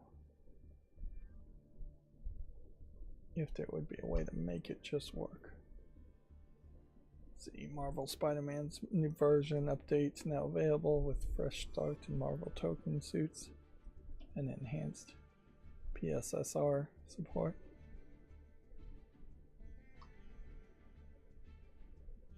Which is, I guess, nice because I own this game. Of course, I haven't played the first one or Miles Morales, which it would make a lot more sense to play that than something like Resident Evil at the moment.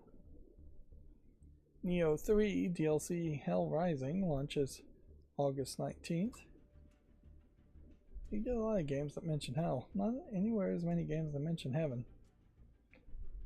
Resident Evil Requiem sales top 8.06 million. Pragmata tops 2.51 million.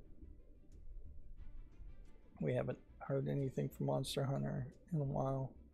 I think the last couple Monster Hunter games didn't sell as particularly well. It would be kind of crazy to have yet another Resident Evil game even announced. I would expect it would be a year or two before we even get a teaser trailer for the next Resident Evil game. But who knows, they may very well be planning to churn them out as fast as possible. They may also be trying to wait until the Kojima game OD comes and goes, and they may be holding off to see if any of the not Fatal Frame games, the Silent Hill games add any competition. So far they haven't added that much competition. Blood Dungeon adds a Switch 2 and Switch versions launching August 25th. A cozy farming simulation, Jay and Silent Bob's joint venture, has been announced for PC. Yeah, I think at this point Jay and Silent Bob, as the people that represent them, are like super old and probably not that well known amongst the youngest of audiences. So the 18, 22 pot smoking crowd may not really know who Jay and Silent Bob are that much, or may not care. They probably know who they are. Certainly that art style highlights that this is probably a sellout game, if I was to guess, where they're just selling their likeness to make as much money as possible. Which, yeah, I think maybe even Silent Bob's, the movie producer actor guy, has implied, if not proven, that he is selling out as much as possible to make as much money as possible for one reason or another. I think his house may have burnt down in one of the California wildfires. Might be part of the reason. I also wouldn't be surprised if he's just getting old and realizing he's probably not gonna live forever.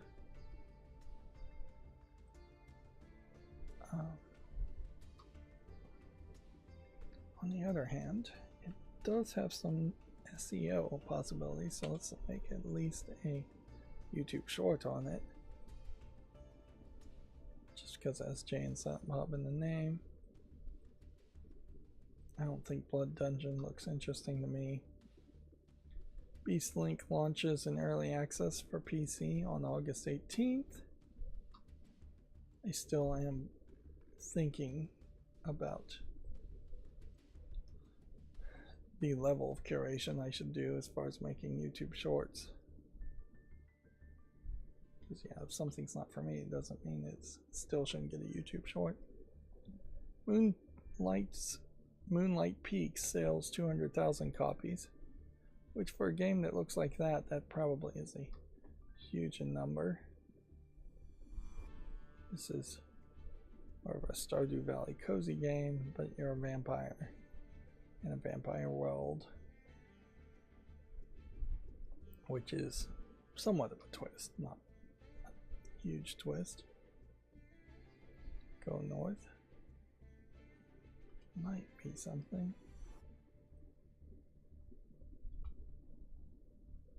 Stalker 2 Heart of Chernobyl expansion Cost of Hope launches August 20th. Let's see that this game is very positive. I don't know why there's a bigger spacing there. So there's more negative space here than there really should be. Guess they are just kind of doing that, aren't they? Halo Combat Evolved. Campaign Evolved. Just gonna leave that on the follow list. This week's Japanese game releases: Halo, Village in the Shade, and more. It would be interesting if it turned out that Halo sold really well in Japan, although there was also a 7.1 earthquake just yesterday in Japan, so I wouldn't be surprised if there's just not a lot of video gaming going on for a while. I saw a review on Blue Reflection Quartet. Surprisingly, Blue Reflection Quartet includes the first game and the second game, and then a remake of the anime, which the reviewer I said was done very poorly in video game form, that lasted only about an hour.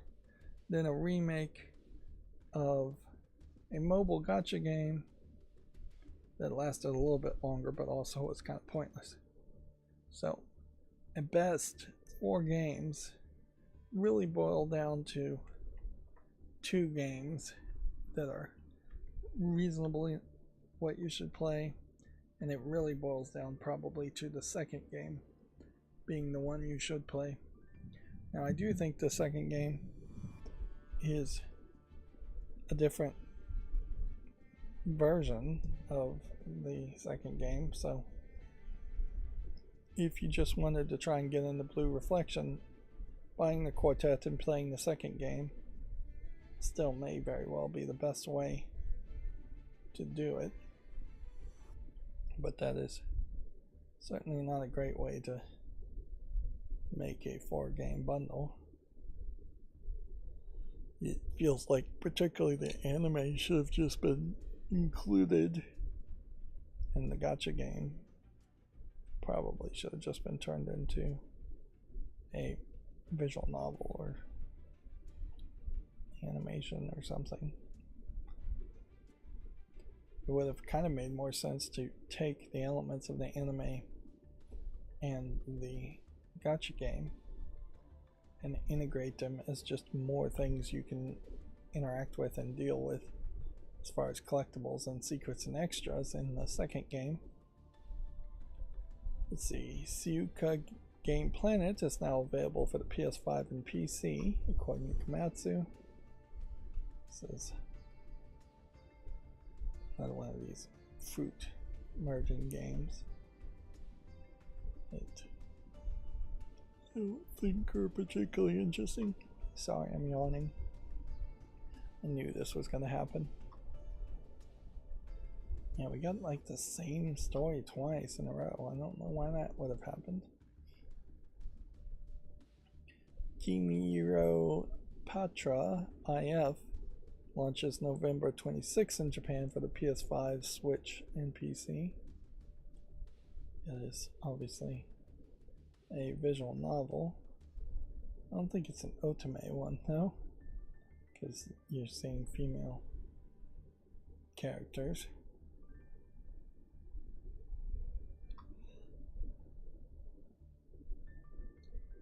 Konosuba, God's blessing on this wonderful world, prosperity to this beloved town, has been announced for PC, iOS, and Android. I would assume it is probably more of a mobile game. Let's see if we can skip forward and get a general idea of what it looks like it's going to be.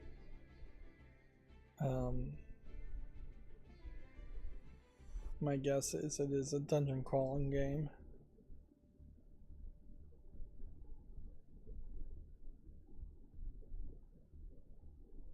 Let's see. Yeah. At least the main gameplay loop, I think, is going to be dungeon crawling. Although, it does seem like there's going to be a decent amount of conversation happening too. And we'll leave it at that. That brings us to the Gaming on Linux articles. Let's see. The massive Project Zomboid build 42 is out now. Accept cookies again. It seems like I have to do that fairly often. Particularly when my ad blocker is not working. But yeah, I've not totally just backburnered that as a project as far as fixing my router and replacing my router, which is really stupid and just showing how terrible I am at getting things that need to be done. Yeah. I also have at least another thing I need to replace and fix from that lightning strike, and yeah, I'm pretty much at this point just giving up on it and having something I bought brand new to replace it not being tested, and probably already am outside of the window of returning it if it was broken. Yeah, Project Zomboid, though, as a game, is just not, I think, a game I am interested in playing, and I saw it on July 24th, so I probably made a YouTube short then. Let's see. Here we have on Gaming on Linux. I love my Steam machine, but there's a lot of work Valve needs to do. I assume it's supposed to be needs there. I did see somebody 3D printed a controller holder. Not quite like this one, but it does seem like everybody is kind of in agreement that there needs to be a dock that holds the magnetic puck, and you place the controller down this way instead of just putting it on the table and having the magnet jump, which, you know, magnets jumping to make a connection is probably a great way to spark, and I wouldn't be surprised if after many years the connection erodes or corrodes between the metal pins as it jumps and potentially sparks to make the connection. But then again, it may not really matter, because I imagine you might be getting micro sparking from like USB-C connections too, and that doesn't probably matter. Yeah. So you can also look at the size here of the controller and get a general feeling of where they were thinking as far as the size of the Steam machine. I really don't know where you would get a radiator cooler, though, if you're going to build your own computer and try and have it have as big of a radiator as the Steam machine does.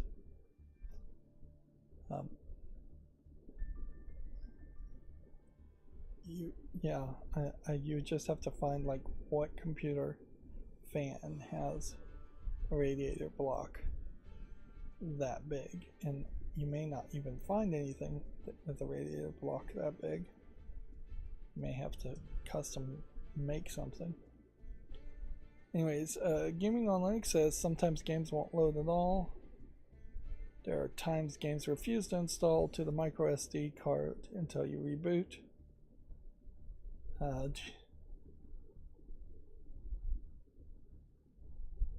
No audio when waking from sleep.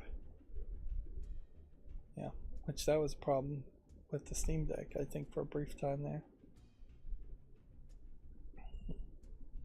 Even with various HDMI CEC features, the system still likes to just automatically wake itself from sleep after all the time, which HDMI CEC has always been a nightmare. So that's one lesser that's on the shoulders of the Steam machine, but it's still the Steam machine's fault. If you built a computer, it wouldn't support HDMI CEC at all, so it would stay off all the time, as expected. Let's see. Dreamsend Winter Song is a 2.5D cyberpunk fantasy strategy RPG worth keeping an eye on. Interesting. I don't think I'm gonna watch the trailer though. This is just yet another example of where the art here doesn't match the art there. In fact, the hair color here doesn't even match. But in this case, I'm still going to give this game a chance and put it on the follow list. Though I shouldn't have, because it didn't have a release date. The co-op group climbing game Sunset Summer from the devs of Devour arrives in August. Okay. There definitely was at least one other climbing game that I think came out and people just didn't really talk about it at all. We talked about Double Fine laying off 23 people. There's really nothing more to say other than that's sad. Valve has made it clear no one is skipping ahead in the list for a Steam machine, which is not 100% true, because almost certainly all the people who got review units skipped ahead of the list.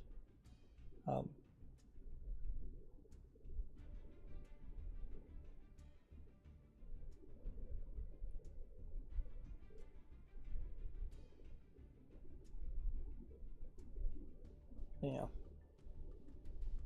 We're only dipping into the waitlist if and when we reach the end of the reservation queue for the product and region. So also people in different regions may be skipping a line. So yeah. The Star Ocean series has arrived on Good Old Games, which is interesting, I suppose. This is, I believe, an older RPG series that may not be particularly relevant anymore. Proton 10 and 11 get Steamworks SDK 1.65 for Steam Machine, Steam Frame, and Steam Deck. Okay.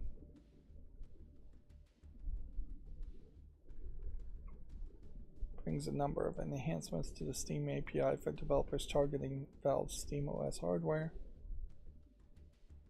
And we'll just leave it at that. Apparently there are now over 40 games you can run on a Steam Frame. Let's just look at the list of things you can run on a Steam Frame that matter. Aperture Hand Lab sounds like a new demo. Pilatro, Escape Simulator, Hades 1,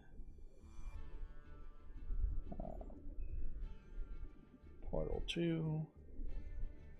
So there's a couple of Valve games listed here, although not Portal 1. The Lab is another Portal Room Valve game, I believe. The Room VR might be. No, that's not a Valve game.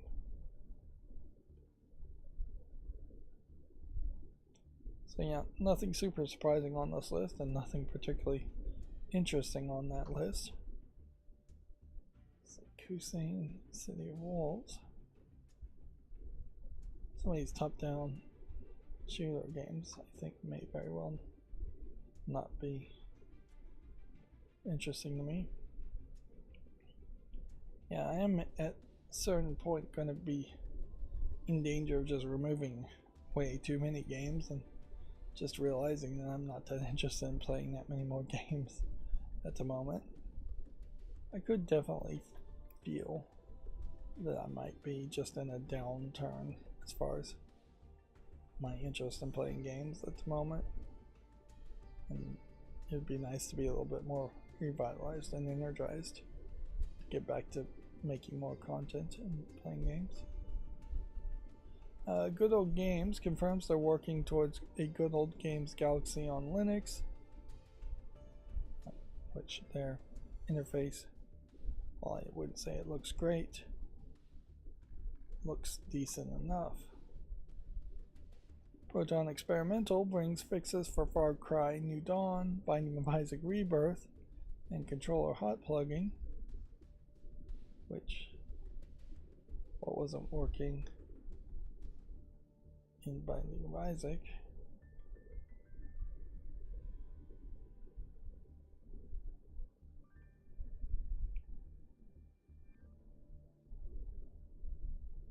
Yeah.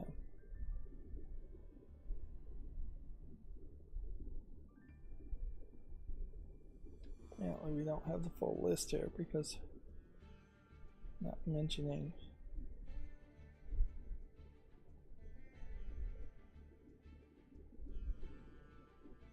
though it might be this fixed dark and darker, sometimes hanging on start. But you'd think that would be the name of the game.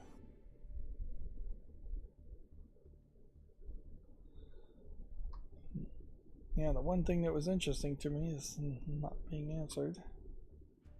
Isn't that the way it always goes?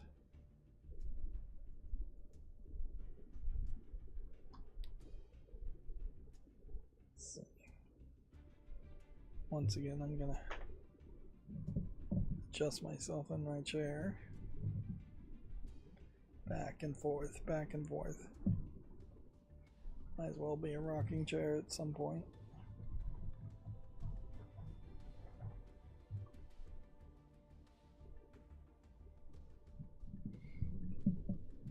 And yeah, I'm definitely feeling like I need to rush here because I've got maybe an hour left in me before I fall asleep, which I have yet to actually fall asleep while streaming, but it definitely feels like it's gonna happen eventually. So this is a demo for a different game, which I'll make a YouTube short on that. Mission Center is a slick app to monitor CPU, memory, disk, network, and GPU and more on Linux, which I'm not sure you really need all of that. A lot of that you can certainly do via command line with things like htop, but it's not as pretty, obviously, in text form.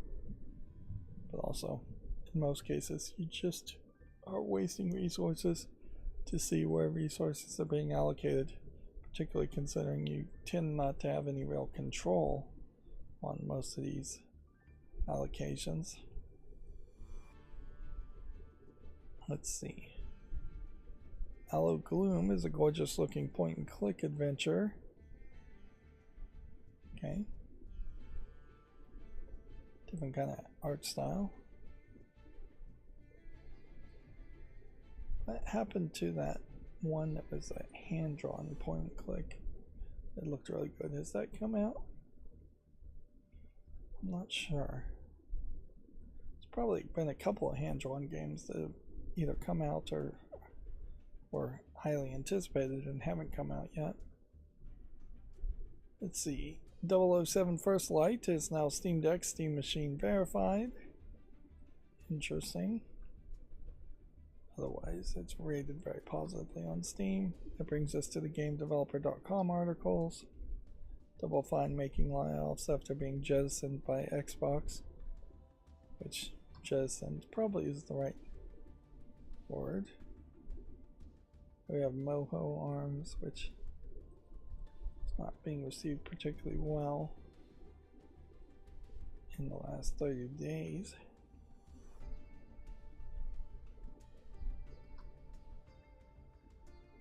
EA Boss has been awarded $38.6 million after a year of franchise succession, studio layoffs, and generative AI adoption. Franchise success, yes. Resident Evil Requiem has sold over 8 million units. We've talked about that. Let's see, there's an obituary here for Tailworlds Entertainment co-founder Ipek Yavuz.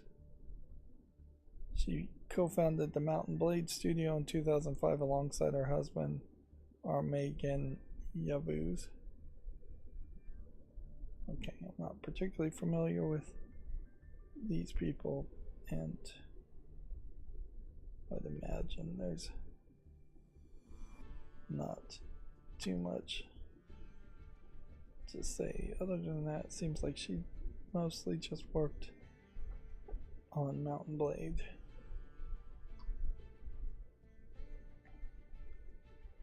The Wizards of the Coast president John Haidt is stepping down. Haidt will continue to earn $800,000 annually in his new advisor role, as well as netting an annual cash bonus award. Which, okay, that seems like it's unlikely too much is going to change as far as Magic the Gathering. Which I think a lot of fans of Magic the Gathering, for better or worse, do want it to change back to what it was, or a better version of what it was, instead of being the absolute obnoxious cash grab that it's become for several reasons. See, the quest maker Meta is having its cake and eating it. Meta has confirmed it will spend billions of dollars on a new AI data center in Texas just months after raising Quest prices due to AI-driven memory shortages. Okay. Probably nothing really illegal or wrong with that, just bad press, certainly.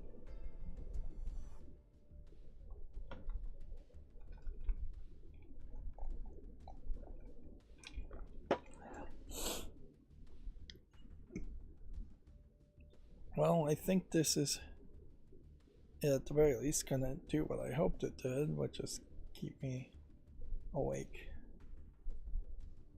and then closer to the 9 to 5 region. Alright, so we're going to go through all the new games on Steam, which in this case is going to require a lot of reloading because I didn't turn on the hotkeys fast enough. We have yet another Prince of Tennis game. This one's already on the follow list. I should have looked at that first. This game, Coldicept, first, is out. Yeah, the Prince of Tennis game is now out. A lot of these games I think I may have seen in the past.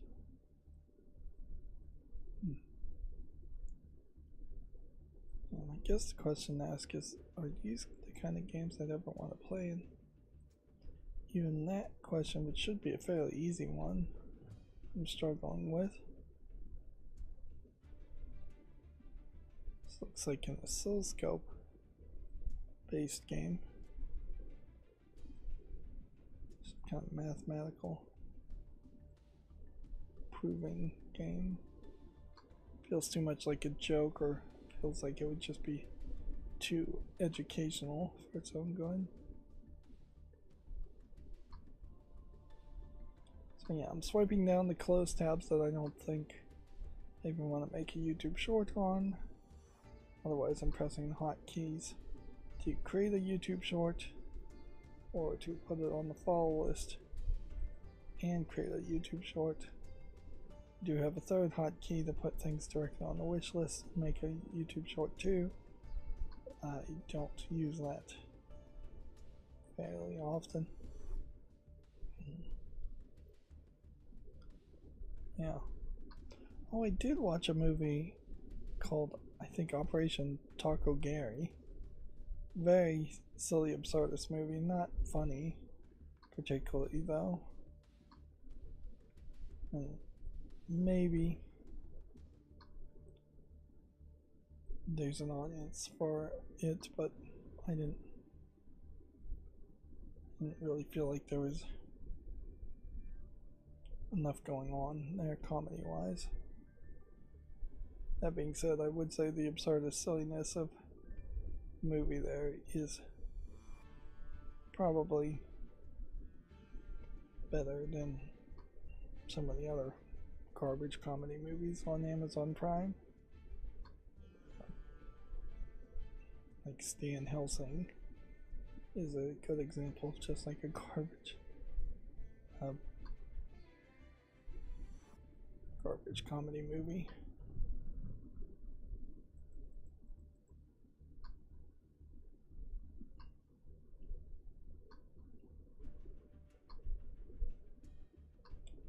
Yep. And as soon as I'm done with all these games, that'll be it for the stream. And I'll be off to bed. This is already mixed reviewed, so I can take that off the follow list. Quick passionate reviews. We'll put this on the follow list. Obviously I'm putting more things on the follow list than I'm taking things off. That is pretty much always the case. And the assumption there is that it is going to, at some point in the future, become easier to get things out of the follow list. We don't know what really is going to cause that to happen, though.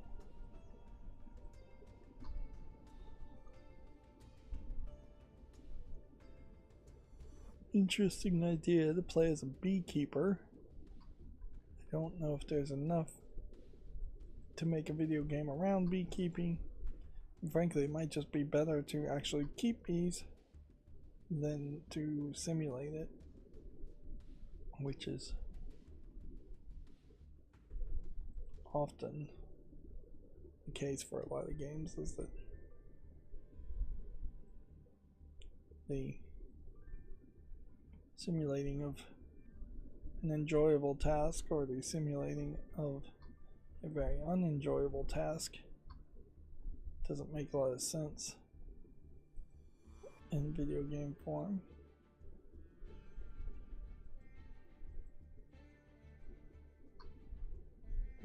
We do feel like we're seeing less horror games lately than we normally do.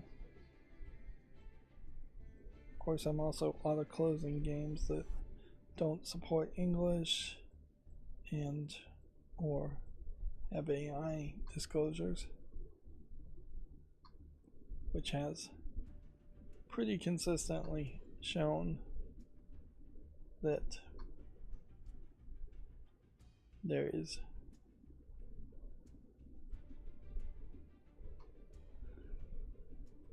fewer games by far once we get rid of the ones that are disclosing using AI, despite the fact that one kind of assumes that everybody's using AI.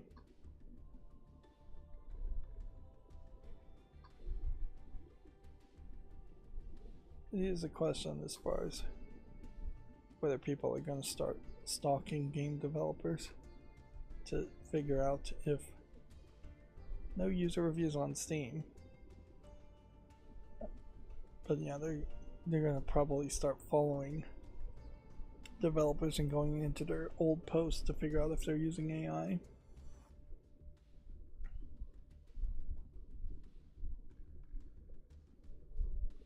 Yeah.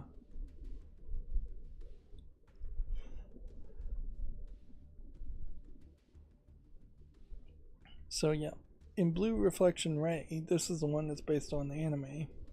You just walk around and you collect these memories, and then it will show you bits and pieces of the anime, but not all of the anime. And yeah, I know the licensing would probably be impossible to have the anime just included as an extra, but it's kind of pointless to not just take the whole story and turn it into a visual novel. It seems that would have made more sense.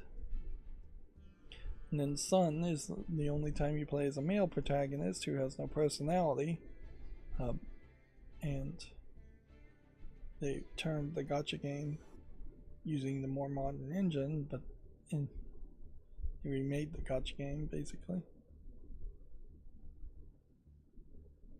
Yeah, there's a real-time action in the second game, Second Light, where I think it's turn-based in the original Blue Reflection. Also, there's been some changes for modern times as far as maybe just text being spoken. I don't have a great source to highlight whether something's been censored or not, but it seems like pretty much the case that they have changed / censored some things. And we only have a couple more games to look at. By a couple, I do mean a couple. So yeah. Still don't think we want to do anything with this older flawless cleanup style.